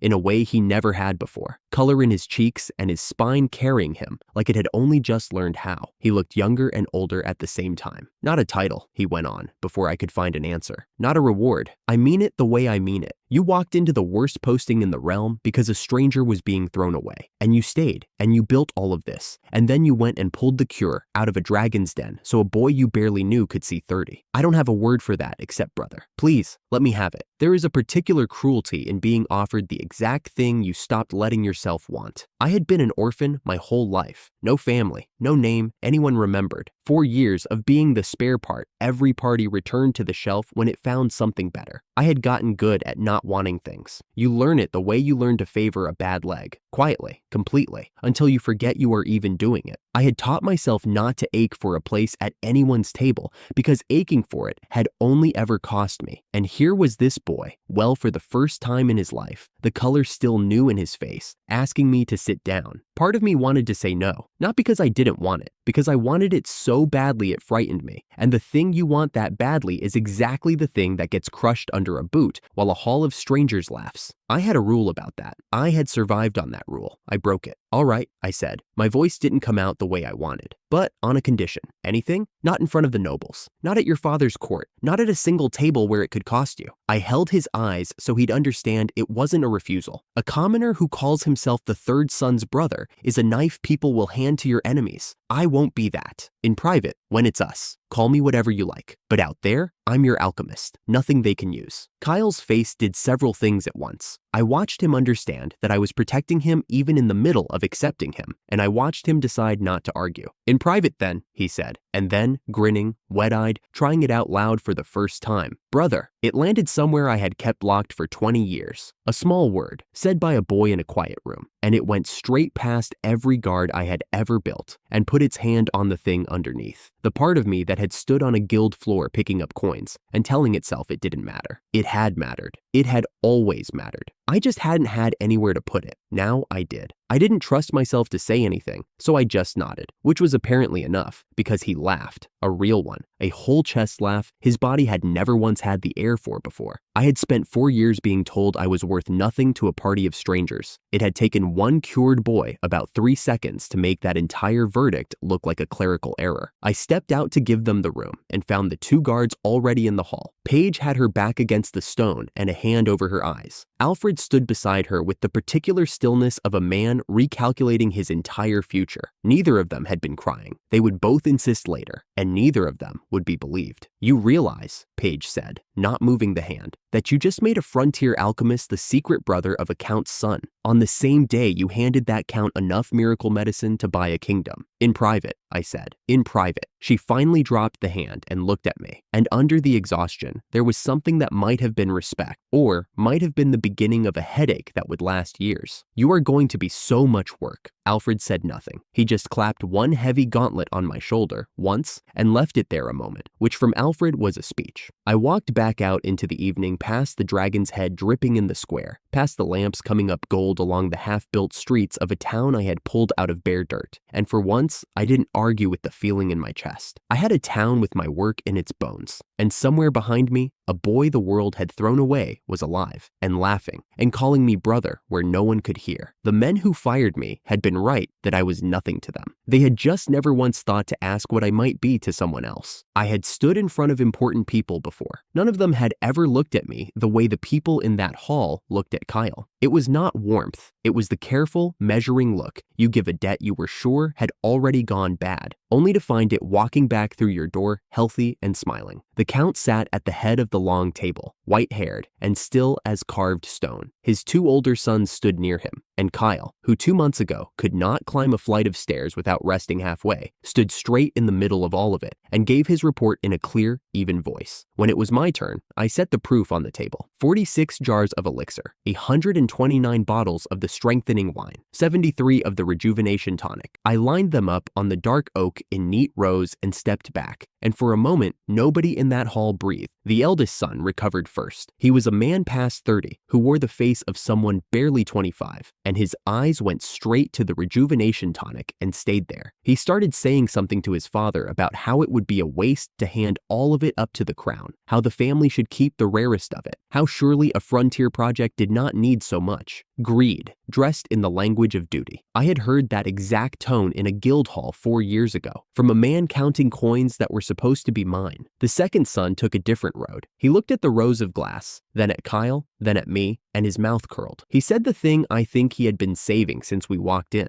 He suggested, in a voice pitched for the whole room, that a frontier nobody with a storage trick could carry back a great many pretty bottles, but that the so-called dragon was almost certainly a large lizard, that little men told large stories, that a storage skill could hold a barrel or 2, no more, and anyone claiming to have hauled a dragon's head across the wilds was either a liar or a fool. I felt Paige go very still beside me. I put a hand near her arm before she could decide to defend my honor with her sword. The Count said nothing for a long moment. I learned later that their own house alchemist had already tested the elixir in private and confirmed, without knowing I had made it, that it was the real thing, genuine, impossible, and very much not a trick. So the old man already knew the cure was true. What he did not yet know was how big the thing behind it really was. The second son kept going. He wanted the proof made public. He wanted the head shown at the front gate, in the open, where the whole city could see it for the small, sad lizard skull he was certain it would be. He wanted Kyle embarrassed in front of everyone who had once whispered that the sickly third son had been sent to the frontier to quietly die. You'll want the courtyard, I said. Not the gate, he asked, sneering. Why a man would need a whole courtyard to set down a lizard's head? Because of the flower beds, I said. I'd hate to ruin them. They moved us out to the courtyard. Word travels in a city like that the way fire travels through dry grass. And by the time we stepped into the sun, there were already people pressed 3 deep along the inner wall. Servants and guards and city folk who had drifted in off the street to see what the fuss was. The second son stood with his arms crossed, wearing the expression of a man about to enjoy himself. I walked to the open center of the yard, where the cobblestones gave way to a wide square of raked gravel and those careful, expensive flower beds. I reached into the storage space. I want to be honest about something. I did not do it to humiliate anyone. I had spent 4 years being the small man in the room, and I had no taste for making one out of someone else. I did it because Kyle had been called a corpse in waiting by his own family, and the only way to end that for good was to make the truth too large to argue with. So I made it large. The dragon's head came out of nothing and landed in the courtyard with a weight you felt through your boots, through your teeth, through the old stone of the walls. It was the size of a house. The horns alone were taller than a man. One ruined eye the size of a cartwheel stared sightlessly at the sky, and the jaw, propped half open, could have swallowed the front doors whole. The gravel disappeared under it. The flower beds disappeared under it. A long, slow groan went through the crowd, the sound 100 people make when their minds refuse, all at once, to keep up with their eyes. Then the screaming started. The good kind and the bad kind tangled together, and the crowd began to surge toward the gates. I raised my voice, not with my throat, with the crest. I pushed Mana into a working I had only half meant to keep, and my words rolled out over the courtyard, over the walls, out across the rooftops of the whole city, loud as a temple bell. What stands in the count's yard, I told them, is the head of a dragon. It was brought down by an expedition under the command of Kyle Gandil, third son of this house. Long life to Lord Kyle. The panic turned over in the air like a coin and came down as something else entirely. Someone took up the name, then 100 someones. Then the whole street outside the gate was chanting it. And within the hour, there were vendors out there selling skewers and charms and scraps of painted leather they swore were dragon scale. And the city had decided, all on its own, that the sickly third son was a hero. I looked once at the second son. His arms had come uncrossed, his mouth hung open, and no sound came out of it, and his eyes kept moving from the head to the cheering crowd to his father and back to the head, looking for the lizard he had promised everyone and finding instead the end of every story he had ever told about his little brother. I did not feel triumphant, exactly. I felt the way you feel when a door you have leaned against your whole life finally gives, and you realize it was never locked. I thought about a little glass bottle, crushed flat under a boot on a guild floor, 3 weeks of careful work leaking into the cracks while men laughed. I thought, that is the same skill. That is the same hands. You just could not see it yet. I let the silence after my announcement carry Kyle's name and said nothing else. The facts were doing the work. They did not need my help to be cruel. The family was not finished. Power never is. They went back inside to decide what to do with a son who had become inconveniently impressive. The count's wife came in then, not Kyle's mother, who had died years ago,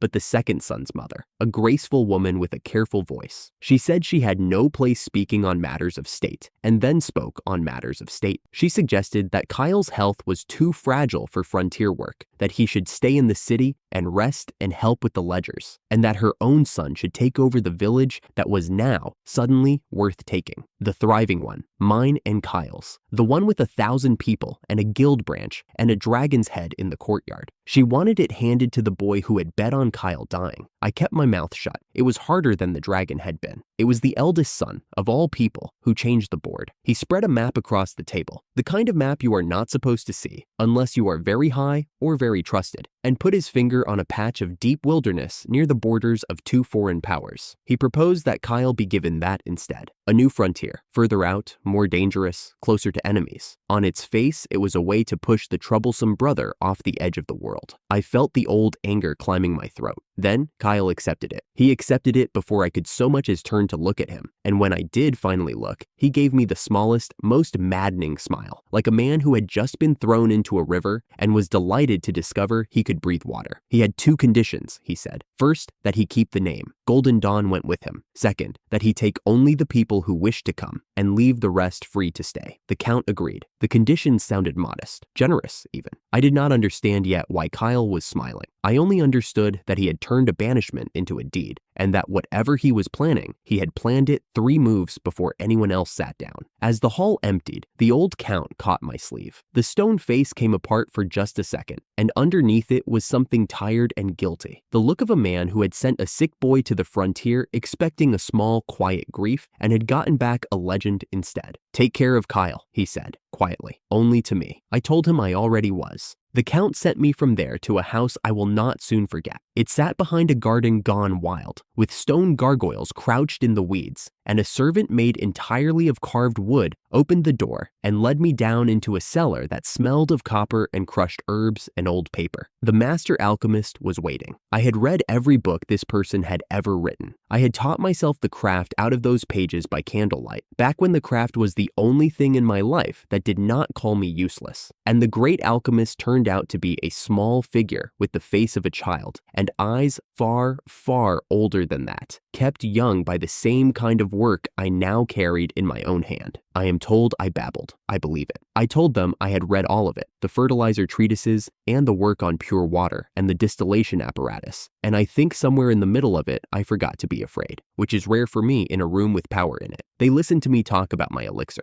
They asked 3 questions, each one sharper than the last, the way you tap a blade to hear whether it rings true. And then, instead of taking what I knew and sending me away, they offered to take me on, as a disciple, as a name on a paper beside theirs, in front of the whole world. I had spent 4 years being told I had no aptitude for anything. Now the greatest living master of the only thing I had ever been good at wanted to put my name next to theirs. I said yes before my pride could think of a reason to pretend to hesitate. There was one more place in that city I needed to go, and it was not on any noble's map. The guild had paid me well for the dragon, 10 coins of mithril, more than most men see in a lifetime, handed over by a loud, good-hearted branch master who kept laughing that my work had gotten him promoted. I took the money. Then I went to spend a little of myself on something the money could not fix. I grew up in an orphanage, not a kind one, exactly, but a roof. So when Hazel and Paige walked me through the poor quarter and we came around the corner of the old church, and I saw a cluster of well-fed city children winding up to throw stones at 4 ragged kids working in the yard, something in me went very quiet and very cold. The 4 kids in the dirt were beast folk, ears and small fangs, the marks that made cruel people feel allowed. The stones were already in the air. I put a wall of light between them, a barrier, broad and bright, so the stones cracked against it and fell harmless into the dust, and the rich children shrieked and scattered like the cowards bullies always are. The 4 kids in the yard turned and stared at me with their arms still up over their heads, slowly realizing the blow was not going to land. One of them,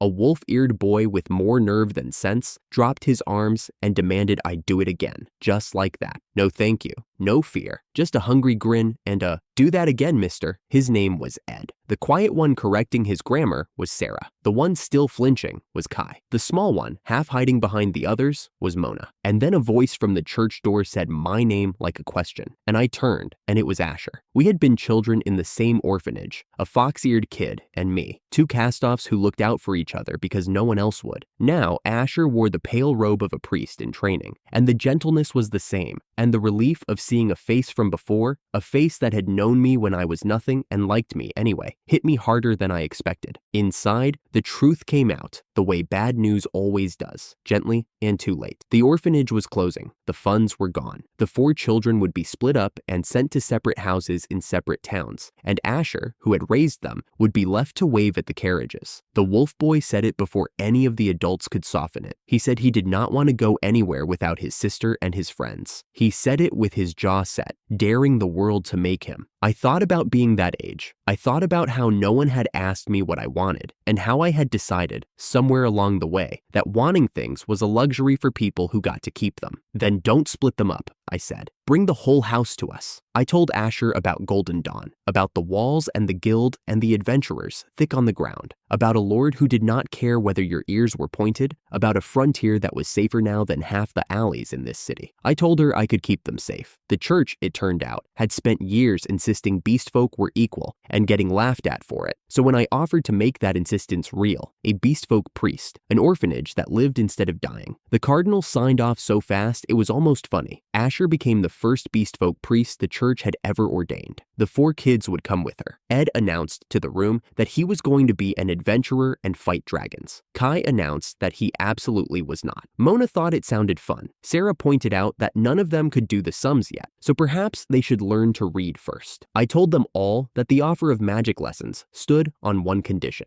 Letters and numbers came before fireballs. Ed looked betrayed. He agreed anyway. Jasper turned up before we left. He had heard there was a pretty new priest, the idiot, and promptly volunteered to guard the orphanage on the road, which was the most useful thing his crush had ever produced. I had walked into that city to prove a dead man could throw a dragon's head into a courtyard. I walked out of it with 4 more people who were mine to keep. I was not sure when that had started happening to me. I was not sure I wanted it to stop. This is the part I still do not entirely understand. When we got back to the old Golden Dawn, the first one, the one we had built from a dead patch of frontier with our own hands, Kyle stood up in the square and told everyone the truth, that we had been granted a new place, further out, more dangerous, that he was leaving, and that no one was obligated to follow him into the wilds a second time, that they were free to stay in the safe, finished town they had earned under the Crown's man, with their houses and their fields and their peace. I braced for the goodbyes. Every single person chose to come, over 1,000 of them, shopkeepers and farmers and old women and children, the whole town, packing their lives onto carts to follow a frail third son and his strange alchemist into deeper, hungrier country, because that was where we were going, and that was apparently enough. Kyle caught my face and laughed at me, gently, and told me I underestimated my own influence too much, that everyone there knew whose hands had made the village live, and that of course they would follow where those hands went. I had been thrown out of 3 parties for being worthless. I stood in that square and watched 1,000 people choose me, and I had to turn away and look very hard at a cartwheel for a while. We moved as one long river of people. I carried the whole town's worth of supplies in the storage space and barely felt it. The adventurers held the edges. A cyclops came down out of the rocks, and Roland put it down before most of the caravan even noticed. And ahead of us, where Hazel's scouts had already cleared the monsters and staked out the streets that did not exist yet, the second Golden Dawn was waiting to be born. I was not there to see the other half of it. I only heard later how it went, but I have thought about it often enough that I can see it as clearly as if I had been standing in the square. 2 weeks after we left, the second son came to claim his prize. He came the way men like him always come, with 300 soldiers at his back and a speech ready about how things would be run properly now. He rode through the gate of a town he had spent a year resenting, ready to be lord of it at last, and he found nothing. Empty houses with the doors standing open, a guild branch with 1 bored clerk left behind by contract, fields no one was tending, a square where 1,000 people had lived a month ago,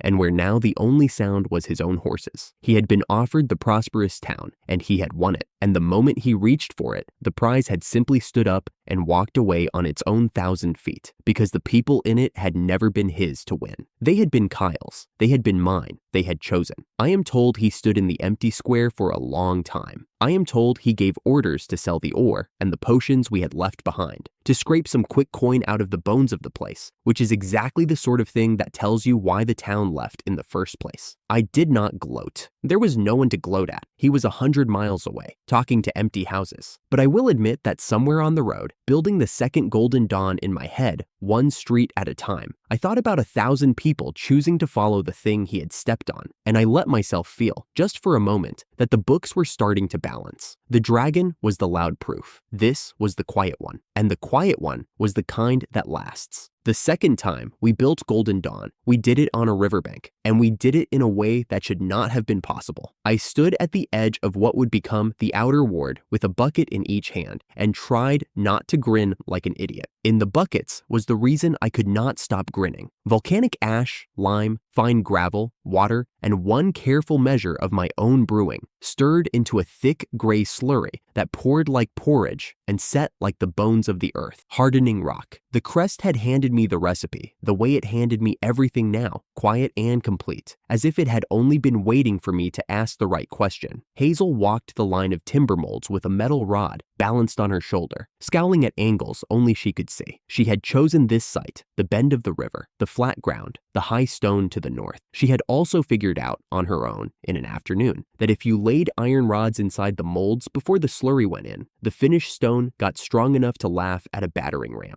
Pour, she said, and I poured. The slurry filled the mold for a wall section longer than a house, swallowed the rods, and went still. By the time we came back from the next mold, it had set pale and seamless, near white, smooth as poured glass. and harder than the walls of the royal capital. No quarry, no cut stone hauled in on groaning carts for a year, no army of masons, just ash that fell from the sky for free in the volcano country, and a man who used to get laughed out of guild halls. Aldo arrived in the middle of all this with a caravan that stretched back along the road farther than I could see. Every wagon heaped gray with ash and white with lime. He climbed down, took one look at a finished wall panel, and walked straight up and hit it with the pommel of a knife. The knife rang. The wall did nothing. I am a lowly merchant, he told me cheerfully, the kind who would weigh his own soul if the price was right. But I will deal with you in good faith, because good faith with you appears to be the most profitable thing I have ever done. He ran a hand down the seamless face of the stone and shook his head. How fast can you use what I brought? All of it, I said, and then whatever you can find. Quietly. Buy the ash before anyone understands what it's worth. He liked that. He liked it even more when I told him what we were actually building. Not a village, not a town. Kyle had a plan,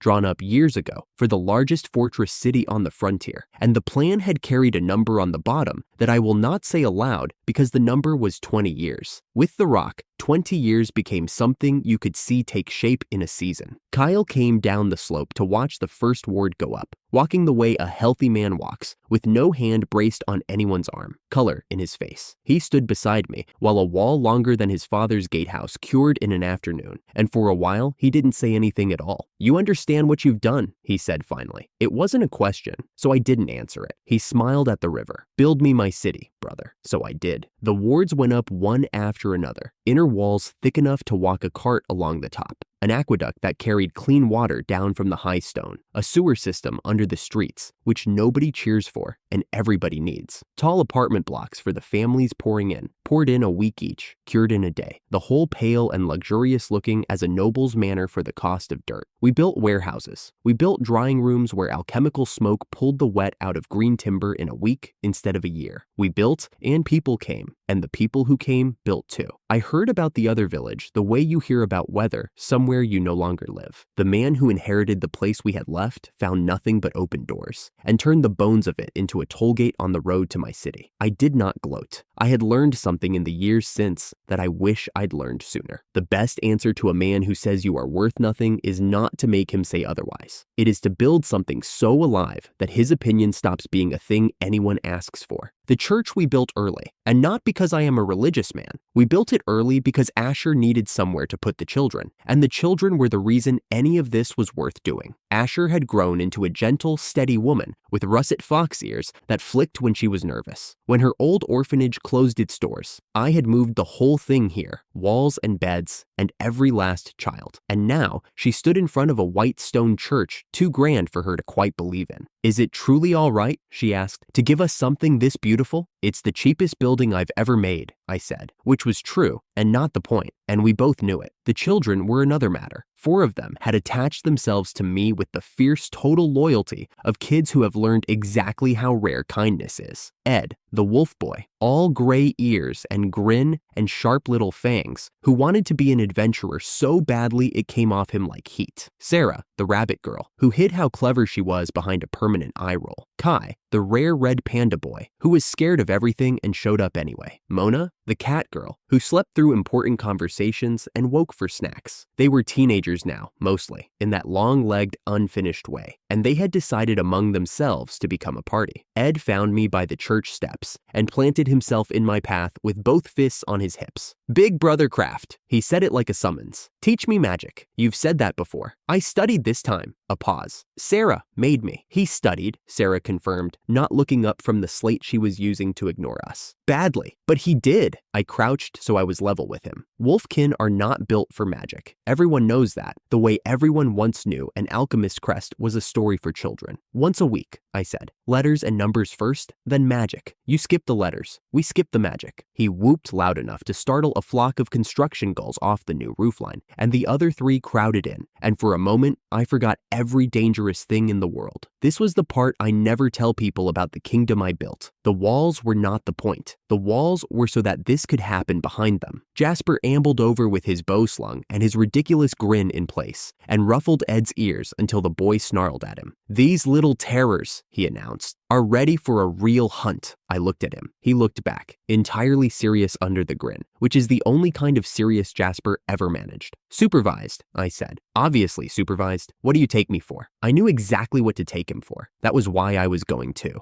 We took them to the shallow forest, to a place with a big rock the kids had already named in their heads, and we let them think it was their idea. It wasn't, of course. Jasper had scouted the ground for 2 days. Roland had quietly swept the deeper tree line that morning and come back to tell me it was clean of anything that would make this more than a lesson. The kids carried good gear, real blades sized for them, water skins of legendary stamina draft that I had measured down to a careful sip so none of them would burn out the way grown men had when they got greedy with it, healing potions in every belt, cure drafts I prayed they wouldn't need, and 2 adults standing close enough to end anything in a single breath, pretending very hard to be bored. They found an orc nest instead of the boar herd we'd promised them, which is the forest for you, and for one cold second, I saw Kai's face go white, and I shifted my weight to move. Then, Ed barked an order, and they moved first. I made myself stay still. That is the hardest thing I have ever done with my own hands. Harder than the dragon. Harder than any wall. I stood with my magic coiled and ready behind my teeth, and I let 4 children fight, because Roland's hand was on my shoulder, and Roland had raised fighters before, and Roland said very quietly, "Let them. We're here." They were good. That was the thing that undid me a little. Sarah called the angles, cold and fast. Kai held the line he was terrified of holding. Mona, sleepy, useless Mona, put an arrow through the air with a calm that came out of nowhere. And Ed fought like the thing he'd told me he'd be. All that swagger turning out to have something real underneath it. The orcs went down. None of the kids did. The whole fight was over before I'd had to so much as raise a hand, and the worst injury was a scrape on Kai's arm that closed clean under a healing draft before he'd finished being scared of it. When it was done, they stood in the wreck of it, breathing hard, looking at each other like they couldn't believe their own bodies. Ed pried the magic stone out of the largest orc and held it up to the green light. "For Asher," he said, "a present, for the woman who raised them." I turned away so they wouldn't see my face and pretended to check the tree line, and Roland, who missed nothing, said nothing at all. For a while, it was enough. I want to mark that, the way you mark a doorway before a storm, because I did not know yet how short the while would be. There was an evening, near the end of it, when I sat on a finished rooftop and gave Ed his first real lesson, letters first as promised, then the smallest curl of light cupped in his clumsy hands, and watched a wolf boy who was not supposed to be able to do magic at all hold a flame the size of a candle and laugh at it. Hazel climbed up with 2 cups of something and sat on my other side, and we looked out at it together. The city, pale walls catching the last of the sun, smoke rising from 1,000 chimneys that had not existed a season ago, the river bright as a dropped ribbon, the wheat fields beyond going gold, a kingdom from weeds. Somebody could have put that on a banner, and I would have been too proud to take it down. "It's almost done," Hazel said. She meant the outer wall. There was a stretch of the western line still open, molds waiting, rods stacked. 3 weeks of work at most before the ring closed all the way around. 3 weeks. I remember thinking 3 weeks like it was nothing, like it was a number you could spend however you liked. "It's almost done," I agreed, and drank. And below us, the city I had made out of dirt and spite and stubbornness breathed in the dusk like a living thing.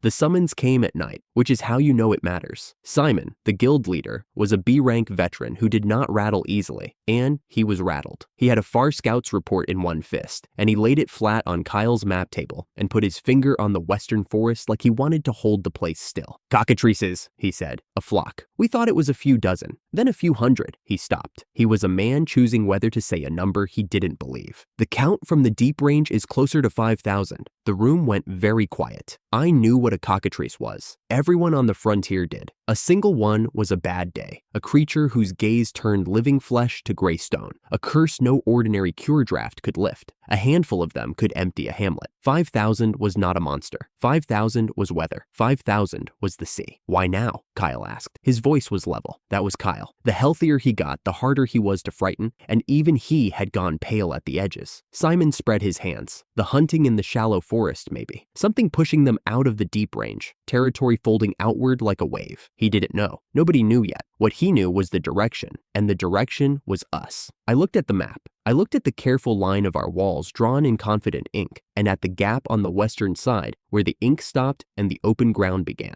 The stretch that wasn't finished. The 3 weeks I'd thought I could spend however I liked. Hazel said it before I could, flat and quiet. The west wall isn't closed. Roland set his jaw. And our garrison wouldn't fill the gap that is. There it was. Everything I had made. The walls and the church and the school. The home with a roof. 4 children with their whole long lives in front of them. 1,000 people who had chosen us. The kingdom I'd built from dust to answer a man who once told me I was worth nothing. All of it suddenly. 1 bad week from being turned to gray stone and silence. I had spent the whole season feeling like a man who had finally won. Standing in that lamplight over that map, I understood that I had only finished building the thing. I had not yet proven it could stand. The crest was already turning over in the back of my mind, quiet and complete, the way it did when the right question finally arrived. I looked up. Then we don't wait for them, I said. We get ready. The night the alarm came, the west wall of my city was still open to the sky, and I had maybe a week to close a gap an army could walk through. I will get to that, but if I tell it straight, you will not believe how we lived through it. So first, I have to tell you about the person I made. I had been turning over my teacher's old notes on golems for months. Most of it was theory, half of it abandoned, and all of it written by a man who got bored before he finished anything. I did not get bored. I had the dragon to thank for that. The materials the Count had handed me after the hunt were sitting in my storage doing nothing, and a tooth from a thing that size is not the kind of thing you waste. So I built her. A frame from the dragon's tooth, bones for a skeleton, muscle and skin grown the slow alchemical way from dragon flesh, and a stack of rare herbs that cost me half of everything I had saved. Hazel did the parts I was too embarrassed to shape myself, and gave me a flat look the entire time she did it. You are spending a fortune, she said, not looking up from her work, on a maid. I'm spending it on proof. Proof of what? I didn't have a clean answer, so I gave her the honest one. That I can. When the last of it set and the crest in my hand went quiet, I spoke the word that woke her. Green hair, eyes like 2 cut emeralds, and a stillness that no living person ever quite has. She looked at me, and the look had a whole mind behind it. Good morning, master. A small, exact bow. Everything is in order. I named her Ruby because the first thing the lamplight did was catch in those eyes. She accepted the name the way she accepted everything after, without fuss, and started running my household before I had finished explaining where anything was. For a little while, that was my life, and it was a good one. The city had become a thing I almost couldn't recognize as mine. The hardening rock had gone up faster than anyone believed stone could, and inside the finished walls, there were proper streets now. A market that stayed loud past dusk, an aqueduct that actually ran. Out past the gates, the wheat came in taller than a man,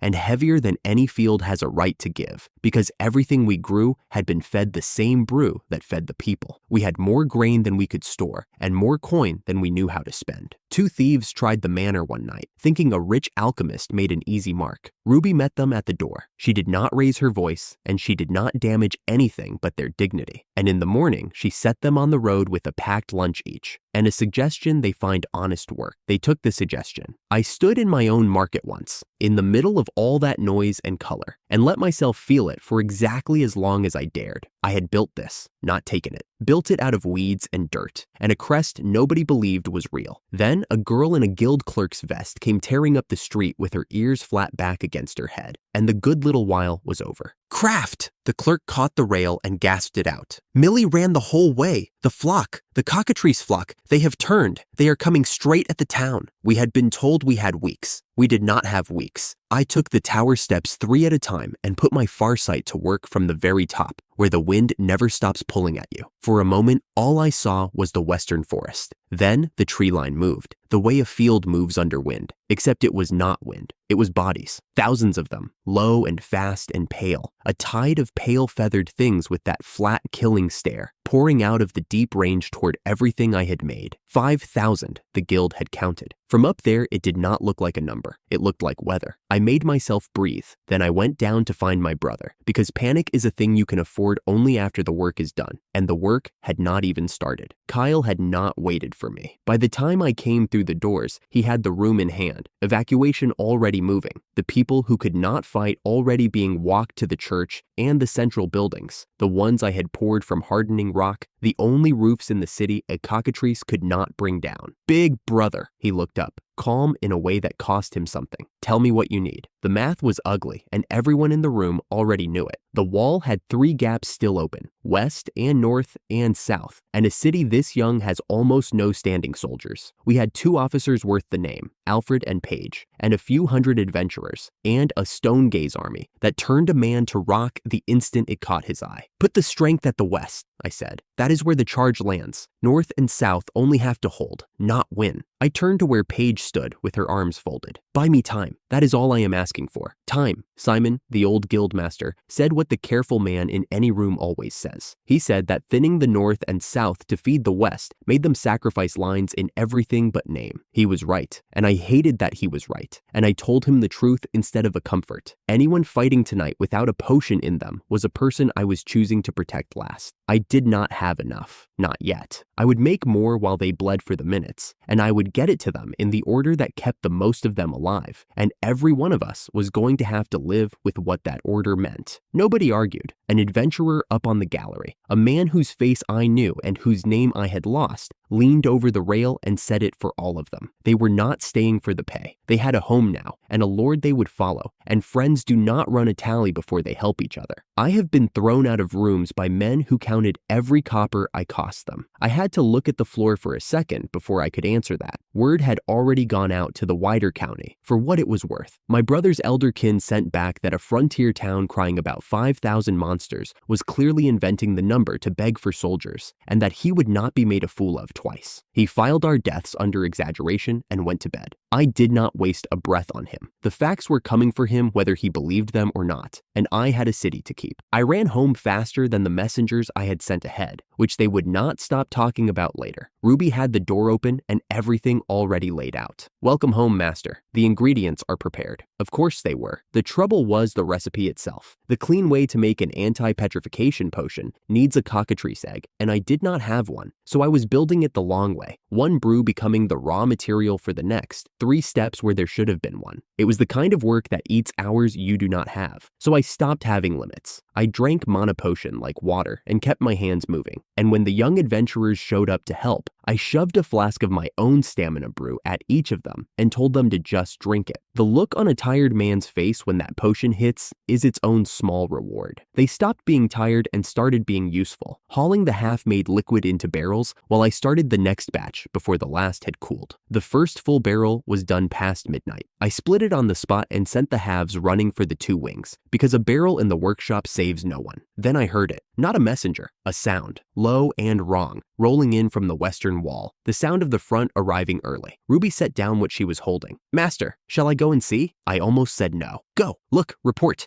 and do not get into the fighting. She bowed and was gone before I finished the sentence, and I bent back over the cauldron, because the only useful thing my hands could do was make more. Under my breath, to no one, I said the thing I kept thinking. If I only had 1 cockatrice egg, I could make this in 1/10 of the time. I did not notice the way Ruby paused at the door when I said it. I have to tell you about the wall, because I was not there for the start of it, and the men who were deserved to be remembered for what they did with almost nothing. Dane held the center. He was a scarred old mercenary who had washed up in my city and decided it was the last home he meant to have, and when the Count of Who had a potion came back to him, the Count was about half his line warded against the stair, half not. He put the protected ones forward and the rest behind to drag the fallen clear, and he gave one order over and over until it stuck. Do not chase them out into the open. Let the unfinished wall do the funneling. Kill only what comes inside. His partner, a tiger-blooded brawler the men just called Tiger, stood beside him cracking grim little jokes about poultry to keep everyone's hands from shaking. It half worked. That is more than most jokes manage. Then the wave hit and the line did what untrained strength always does. The strong ones pushed forward to meet it and tore holes in their own formation doing it, and Dane was hoarse inside a minute screaming at them to fall back. Fall back, not you, the other ones, while the gaps opened where the gaze could pour through. A man caught it wrong and went still and gray and heavy, stone to the bone, and the people near him stopped fighting the flock to drag him out so we could bring him back later. And that was exactly how a line dies, one rescue at a time. Off to the side, near the back of all of it, 4 faces that had no business being there were watching wide-eyed from behind a cart. My orphans. Asher reached them first, fox ears pinned flat with fury and fear, and got between the kids and the wall with her arms spread. "You were here?" Her voice cracked over the noise. "Back to the church. All of you, now, Ed wanted to argue. I have never been prouder of a boy for losing an argument. Asher took the 4 of them by the collars and the hands and marched them back through the streets to the thick stone where nothing with wings could reach them, and not one of those children so much as scraped a knee that night. I checked. It was the first thing I checked. And then the line stopped sliding because something dropped off the top of the finished wall and landed in the middle of the worst of it without bending its knees. Ruby. She had told me she would only look. She is, it turns out, very precise about the letter of an instruction and very free with the spirit of it. She had borrowed Dane's spare axes, the 2-handed ones, the kind a strong man swings with his whole body, and she carried one in each hand like they weighed nothing. What she did next I only heard about, told over and over by men who could not quite make their faces believe it. She moved down the line, and a charging cockatrice simply stopped being a problem. One clean stroke, and then another. She did not waste emotion, and as she went, she called the adventurers by name, every name, because she knew every soul in my city, and pinned them into order. This party, your first squad, fall back, I have you. That party, second squad. She built a chain of command in the middle of a battle out of nothing but knowing who everyone was and refusing to let them die for their pride. The line steadied. Then it held. Then, an hour before dawn, the first wave broke against it and pulled back into the dark to lick its wounds, and the wall was still ours. Dane leaned on his remaining axe and stared at the green-haired maid, who had reorganized his entire defense, and then vanished down a back alley without a word, and asked the knight, to nobody, what exactly his lord's pet alchemist had built. I did not hear the question. I was still at my cauldron, arms shaking, a fresh barrel nearly done. But I knew the shape of what had happened out there, the way you know weather changing in your bones. We had bitten them. We had bought a night. The thing about buying a night is that morning still comes, and behind that first wave, out in the dark, where my far sight could not reach, the rest of the 5,000 were still coming. The first wave had bought us a night. The rest of the 5,000 spent it walking. By the time the main body reached the walls, I had stopped thinking of myself as a person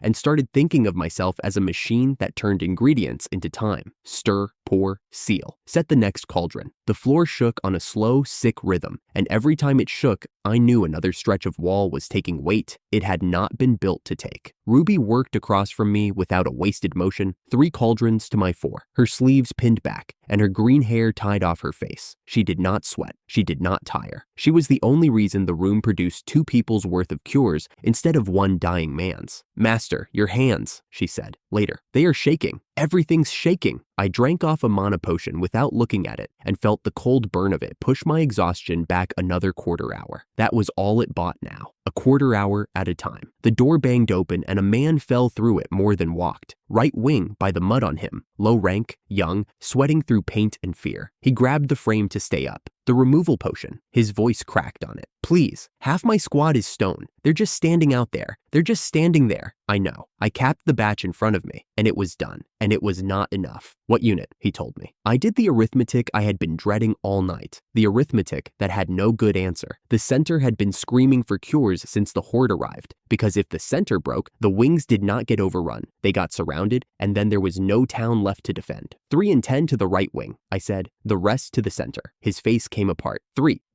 There won't be enough to... I know what it is. I pressed the crate into his arms anyway, because the alternative was standing here arguing while it cured no one. If the center folds, the stone you're trying to save gets walked over from behind. Carry it. Go. He went. He was crying, and he went, which is the bravest thing I saw a stranger do that night. Ruby set another finished batch beside me. We are out of the 3rd reagent in 2 more batches. Then we make 2 more batches. And after that, I didn't have an answer for after that. I had a wish, stupid and useless, and I muttered it to the lamp because I was too tired to keep it behind my teeth. That if I had a cockatrice egg, just one, I could fold the prevention and the cure into a single brew and triple my output overnight. Ruby's hands went still for exactly 1 second. Then she covered the cauldron, wiped them on her apron, and walked out the door into the dark without a word. I was too far gone to wonder why. Out where the wall was only half a wall, the line was bending. Alfred held the right the way a breakwater holds a tide, by being heavier than the thing hitting it. He rode his great bipedal lizard straight into the front of them. Lance lowered, and where he passed cockatrices, simply stopped being a problem. He shouted to keep the others back. They had not drunk the prevention potion, and a single look from those things could turn a man to gray stone where he stood. He took the front himself so the cost jaw stayed on the one man who could afford it. It was working. It was not working fast enough. For every monster he dropped, 2 more spilled in from where the center couldn't hold them, and the gap in the wall behind him drank them in like an open mouth. One came over the top of the press, a huge one, half again the size of the rest, wings hammering, headed straight past Alfred for the soft inside of the town, for the shelters, for the church. He saw it. He could not turn in time. I heard him swear from 100 paces. Then Hazel hit it. She had been on the fortifications all night. Hauling stone she had cut herself, and she came off the unfinished rampart at a dead run with her shield up and her mithril hammer cocked back. She put the shield into its chest, planted her small sturdy feet, and brought the hammer around in the move she only ever called by its plain ugly name. The monster came apart against the wall and did not get up. She was already turning for the next one before the dust settled. "Get behind the line," she shouted at the adventurers gawking at her. "Everyone back! I've got the leak!" On the far side, the left wing held, and it held for one reason: Jasper. Paige tore through the cockatrices on her yellow-streaked mount, scattering them, herding them into a knot for the volleys. And every time one circled wide to take her from the flank, an arrow took it out of the air first. He never missed. He grinned the whole time like a man who had finally found the one thing he was made for, which I suppose he had. It held. By a thread, by a hammer, by one archer's stubborn aim.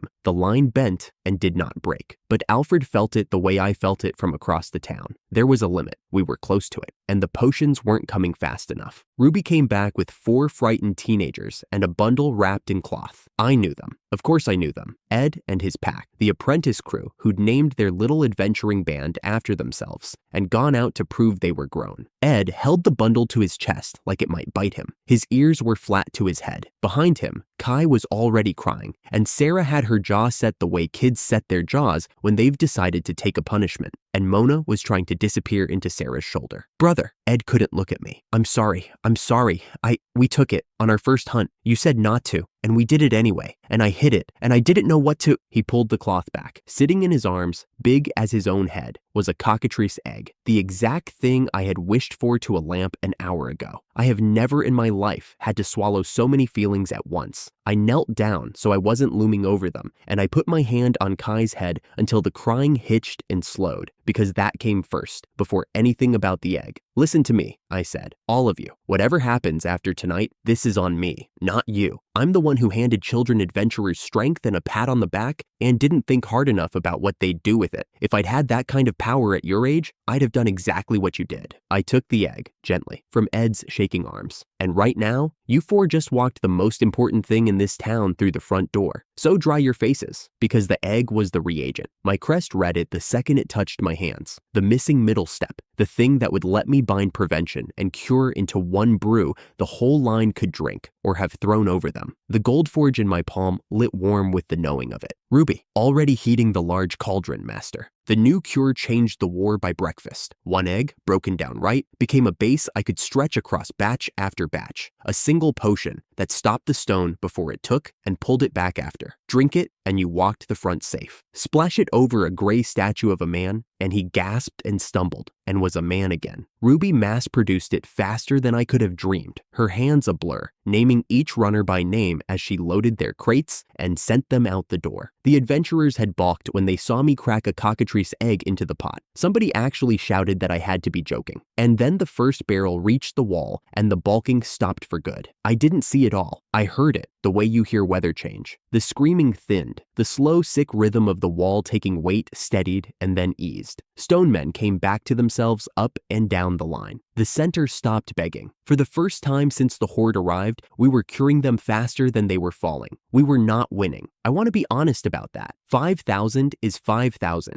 and a line you can hold is still a line you have to keep holding, hour after hour, until something gives, your walls or your people, or your luck. Holding is not winning. Holding is just refusing to lose for one more minute, and then one more. But for the first time, refusing to lose felt like a thing we could keep doing. I let myself sit down on the floor for the length of one breath. Then I got up, because curing them faster than they fell only mattered if there was an end to how many were falling. And there were still thousands of them out there in the dark, and I still did not know why. Kyle met me at the guild with the look of a man who had not slept and would not until this was over. Health sat on him now where sickness used to, color in his face, weight in his stance. But the worry was the same worry he'd always carried for these people. The special cure is out to all 3 fronts, he said. The line's stable. But brother, healing supplies are almost gone. We can hold the wall. We can't outlast it. Not against numbers like these. Simon, the guildmaster, scarred and grim, put it plainer. We bleed slower than we did. We still bleed. Something has to break the horde, or in 3 days, it breaks us. He was right. Defense had a floor, and we were standing on it. To actually end this, we had to know why 5,000 cockatrices had turned on a frontier town all at once. And the only people who might know were Roland's party, who'd gone out days ago to deal with whatever was stirring the forest and hadn't come back. They made camp downriver, I said, near the tree line. If I can reach Roland, we can plan something that ends this instead of surviving it. I looked at the map and hated every road on it, because every road ran straight through the horde. There's no way out through the gates. There's one way. Kyle's eyes found mine, and I watched him arrive at the same place I already had. The sewers. Hazel's sewers. She'd built the new system under the city, wide enough to ride through, clean, fast, with a buried run that came out past the tree line, an escape route she'd designed and prayed we'd never need. Tonight, we needed it. I'll go, I said. Hazel knows the tunnels by heart. I'll need a guide for the surface after we come up. I know where their camp is. Ed had followed me in and planted himself in the doorway, ears up, terror and resolve fighting it out on his face. I saw it. Downstream, past the forest edge. Take me too. Please, let me fix something. Every instinct I had said no. He was a kid, and the world outside the wall was full of monsters. But the sewer run was the one road in this whole town the horde couldn't reach, and a guide who'd actually seen the camp was worth more than my nerves. You stay on the mount, I told him. You point, you do not fight. You do exactly what I say when I say it. I will, he swallowed. I promise. We rode it on Black Dragon, the warhorse I'd fed on legendary stamina, until he could run through a chest-deep current like it was a meadow. The 3 of us went up on his back, me at the reins, Ed wedged safe in the middle, Hazel behind, calling the turns. Right here, down the stairs after the bend. Go, go. It is a strange thing to gallop through the dark under your own city while a war happens over your head. The tunnels swallowed the sound of it. Down here, there was only water and stone, and Hazel's voice, sharp and certain, threading us through a maze she carried entirely in her head. Up the next stair, then left. We surfaced past the trees. Ed went green and pressed his face into my back. I told him to keep his tongue behind his teeth unless he wanted to bite it off. He laughed, a small scared sound, and held on. We came up into open air a long way from the walls, where the night had thinned toward morning, and the screaming was just a rumor on the wind. Ed lifted his head, got his bearings, and pointed downstream with a hand that only shook a little. That way, brother. The camp's that way. Good work, I told him, and I meant it all the way down. You just saved us a day we don't have. Rest a second. The rest is mine. Roland's camp smelled of ash and river water. Behind it, a whole stretch of forest stood black and smoking. Not wildfire black, deliberate black, burned on purpose and burned careful. He came out to meet us before I was off the horse, and the first thing he did was wave away the formal guild request I held out, like it was an insult between friends. We've known each other how long? His mouth was tired, but his eyes weren't. Skip the paperwork. Tell me the plan. So I did, and he gave me his half in return, and the 2 halves fit together like they'd been cut from the same board. His party had found the cause. Sora had caught the wrongness of it first. She always heard things before anyone else, and led them to a grove deep in the wood where the trees themselves had gone black and breathed a dark mist. Bram knew the old lore. There were plants that drove monsters mad, half legend, never confirmed. They'd watched cockatrices feed on the black growth and then turn, frenzied, and run straight for the town. They'd found dragon scale and old tooth marks on the trunks. The dragons that used to keep the grove eaten down were simply gone, and with nothing to crop it, the cockatrices had gorged themselves into a stampede. So, we burned it, Roland said. Took a day. Careful work so it wouldn't spread. He looked at the smoking black behind him, and something crossed his face that I filed away and didn't ask about. Whether one grove was the only grove, a question for another time, a thread for a longer story than tonight's. The source is dead, Bram said, but the horde it already made is still out there, and still mad. Burning the grove stops the next stampede. It doesn't stop this one. No, I agreed. But you found something else. You found a way to fight them. Roland's grin came back, just a little. They'd learned a habit of the things out here in the open. A behavior, a weakness, the kind you only see when you've watched them for days instead of fighting them at a wall. With it, and a flank nobody was guarding, and a town's worth of the cure in my storage. We could stop bleeding and start ending. Everyone's already taken your antidote, Roland said. Sora, get the others up. Hazel, geared and ready. She buckled the last strap of her armor and rolled her shoulders. Tell me where to hit. I looked east, where the sky was bruising toward the kind of dark that comes just before a town finds out whether it lives. We had the cause burned, the weakness known, the cure in hand, and a road back through the dark that the enemy didn't know existed. It wasn't a victory, not yet. But for the first time since the walls started shaking, I wasn't refusing to lose anymore. I was planning to win. We did not wait for the horde to finish us. We went out to finish it. The grove that had driven the flock mad was ash behind us, and the thing the creatures could not stand was the one thing the night had taken away: light. Roland had watched them for 3 days and come back with a single sentence that changed everything. Hit them with sudden brightness in the dark, he had told me, and for a few heartbeats, they forget how to be an army. So we crept out under a dead moon, the whole of it riding on a few heartbeats. I counted the shapes around me in the black. Roland on point, easy as a man walking to a tavern. Hazel beside me with her hammer wrapped in cloth so it would not catch the starlight. Sora a pace ahead, an arrow already knocked, her breath slow. Bram murmuring the last of his preparations. Alfred and Paige holding the riders. Jasper somewhere to the right, for once not saying a word, which told me better than anything how serious this was. Last chance to call it off, Roland said under his breath. No, I said. They came to my city. I'm not letting them leave, he almost smiled. I felt it more than saw it. Then on your light, alchemist. I lifted 3 things into the dark above the plain. Things I had spent the whole day brewing and binding into orbs no bigger than apples. Not weapons, just light. Packed until it ached to get out. I held my breath, and I let them open. 3 small suns bloomed over the flock at once. The plain went white. For one instant, I saw the whole of it. 5,000 crested bodies packed shoulder to shoulder, a living field of them stretching back toward the tree line. And then, the field came apart into screaming and stumbling. The cockatrices had spent their lives in dusk and dark. The sudden day broke something behind their eyes. They froze. They turned on each other. The army stopped being an army and became 5,000 confused animals all in one place. Now!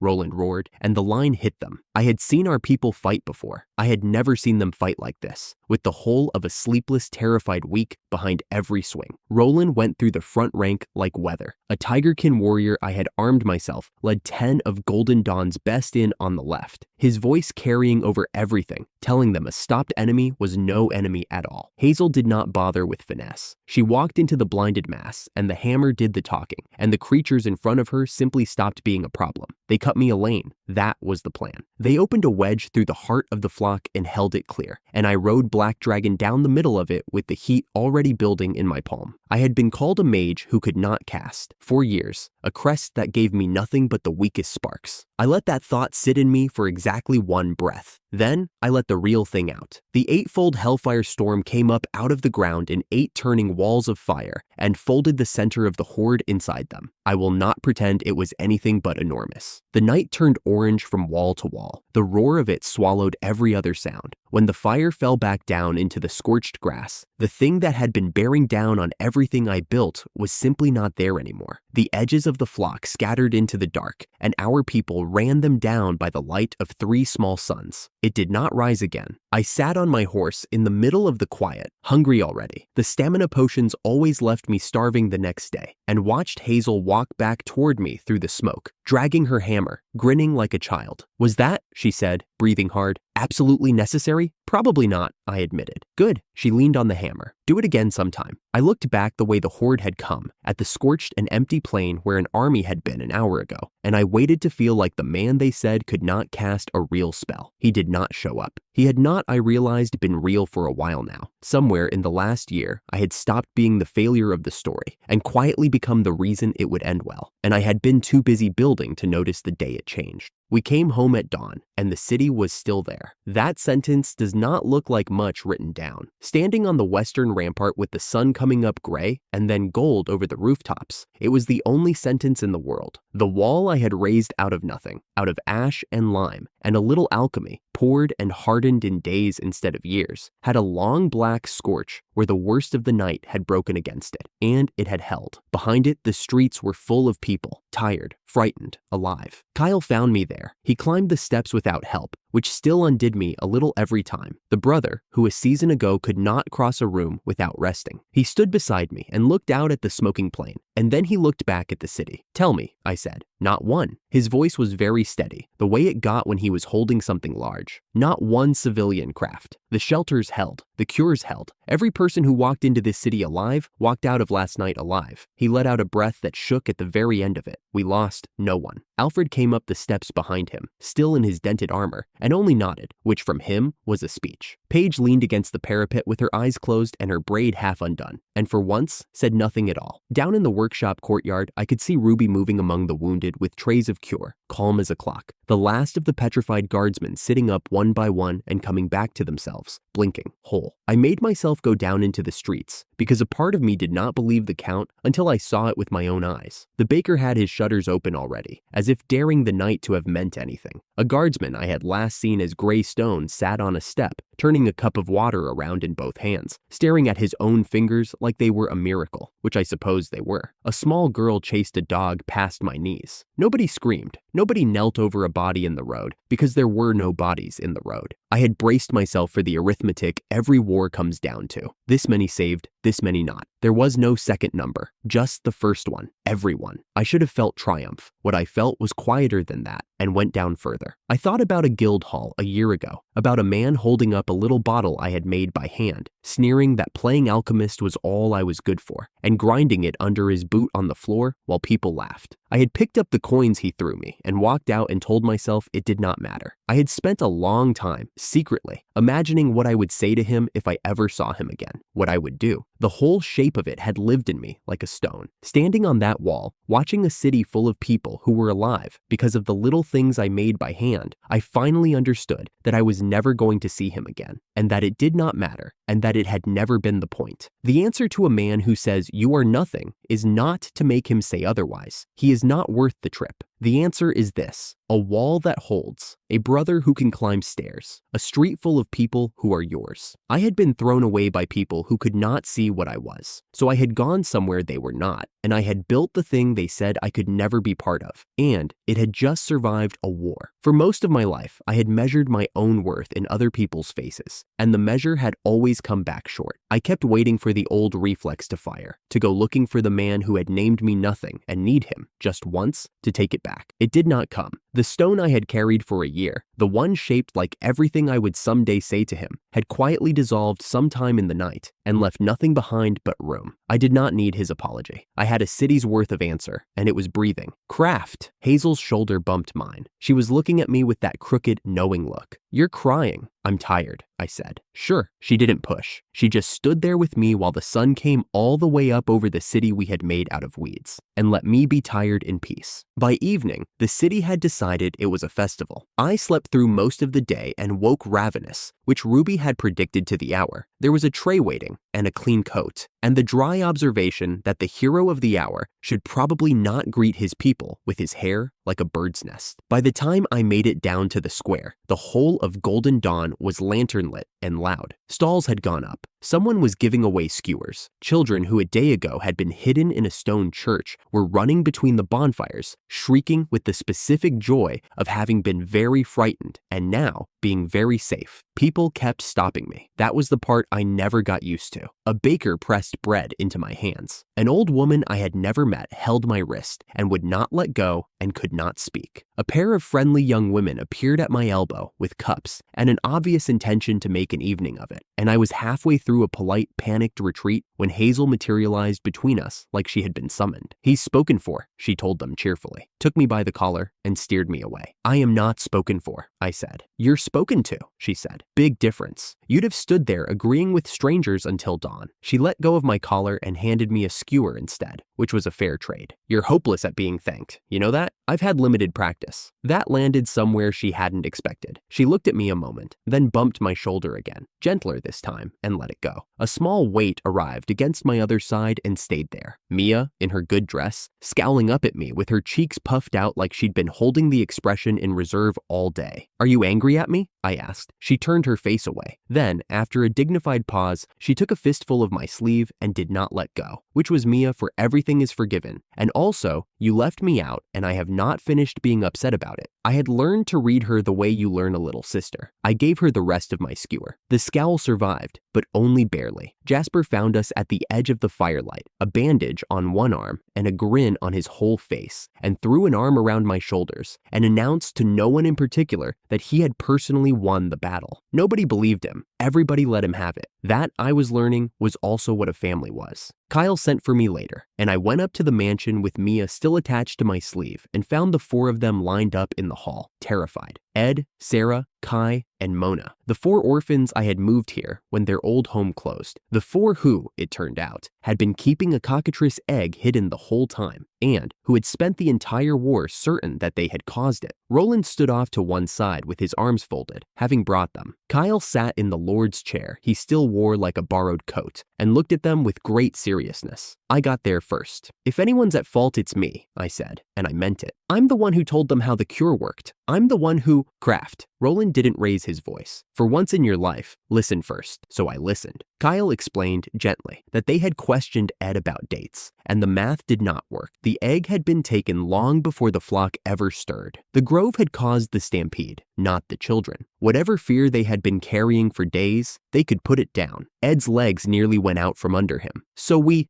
didn't… You did not, Kyle said. Then he did the thing I should have seen coming, because Kyle never did just one thing at a time. There is, however, the matter of taking an egg without telling anyone, he said, mild as milk. For that, the four of you will clean the streets every morning before school. Is that understood? Four heads nodded so fast I worried for their necks. Good. And then Kyle smiled, and I knew the punishment had only ever been the doorway to this. And for the egg that, in the end, gave Kraft what he needed to save this city, there should be a reward. You are children of Golden Dawn now. You should have a name to put after the one you were given. He folded his hands. If you'll have it. Kendall. All four of you. A family name. Yours. The hall went very quiet. I have stood in throne rooms since. I have seen a dragon's head dropped in front of a crowd of thousands. I have never heard a silence like the one four orphans made in that moment, when they understood what they were being handed. Ed said the new name out loud, once, like he was testing whether it would hold his weight. Ed Kendall. His voice cracked clean in half. Ed Kendall. That's… Kai, did you hear? I'm Kai Kendall, Kai whispered, and started to cry without any shame about it. Sarah Kendall, said Sarah, who never wasted words, and pressed both hands over her mouth. Mona just sang it, soft and wobbling, her name and then ours, all of us, family. And then they were all four tangled together in the middle of the hall, holding on. I crouched down to their level, the way I had learned to over the months, and four sets of arms decided I was part of the tangle, whether I had agreed to it or not. Mona had a fistful of my sleeve. Ed had my shoulder and kept saying the new name into it, over and over, like he was afraid it would fall off if he stopped. I let him. For a long time, I had kept a careful arm's length between myself and anything that could be taken away again,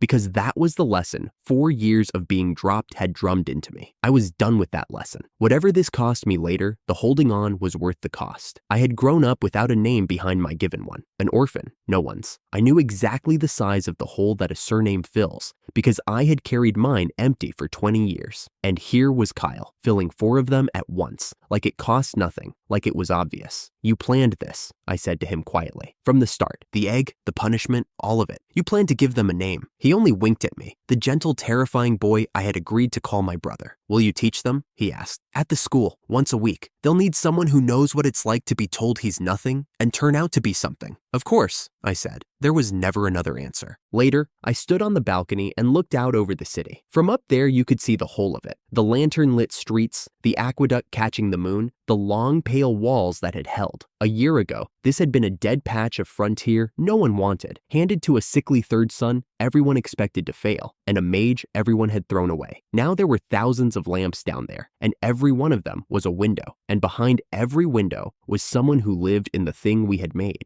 Word had come up the river, the way word does, that far off the second son of the house had heard the report of Golden Dawn turning back a flock of 5,000, and had laughed and called it a fabrication, a frontier village inventing glory it could not possibly have earned. He would go on not believing it for a long time. It used to sting, that kind of thing. Now I found I could not even be bothered to be angry. Let him not believe it. The city did not need his belief to keep standing. That was rather the whole point. Hazel came out and leaned on the rail beside me. Kyle drifted out after, healthy and unhurried. Mia wedged herself in at my side, where she had decided she belonged. Nobody said much. We had run out of large things to say, and were too tired for small ones. There was one thread I hadn't pulled. The grove that drove the flock mad had been a sick, blackened thing, and Roland had burned it, and not quite met my eyes when I asked if he was sure it was the only one. Somewhere under all this peace was a question with no answer yet. I filed it away. Not tonight. Tonight, there was a city, and it was standing, and the people in it were mine. I thought one last time about a little bottle crushed under a boot on a guild hall floor, and a man who told me the things I made by hand were worthless. He had been so sure, and he had been so wrong that it had built a kingdom out of weeds. I thought about everything that had gone into the wall behind us, not just the stone, though I had poured that myself. The recipe arriving in my head one afternoon, like the crest had simply decided I was ready for it. The oils that made our tools bite through anything, the potions that kept tired men on their feet a day and a half past their limit, the cures that turned stone back into fathers and sons. A quiet, capable person I had built out of dragon stuff and patience, who had held the whole production line together while I rode out to break an army. None of it was the grand, flashy magic the guilds handed their medals for. All of it was the small, stubborn, useful work a man does with his hands at a workbench. It had turned out to be everything. "What are you smiling at?" Hazel asked. "Nothing," I said. Then, because it was true and she had earned the truth, "I think I finally found the place." She didn't ask which place. She just looked out at the lights with me and Kyle on my other side, and Mia warm against my arm, and let the answer be the whole city. It was time to keep building.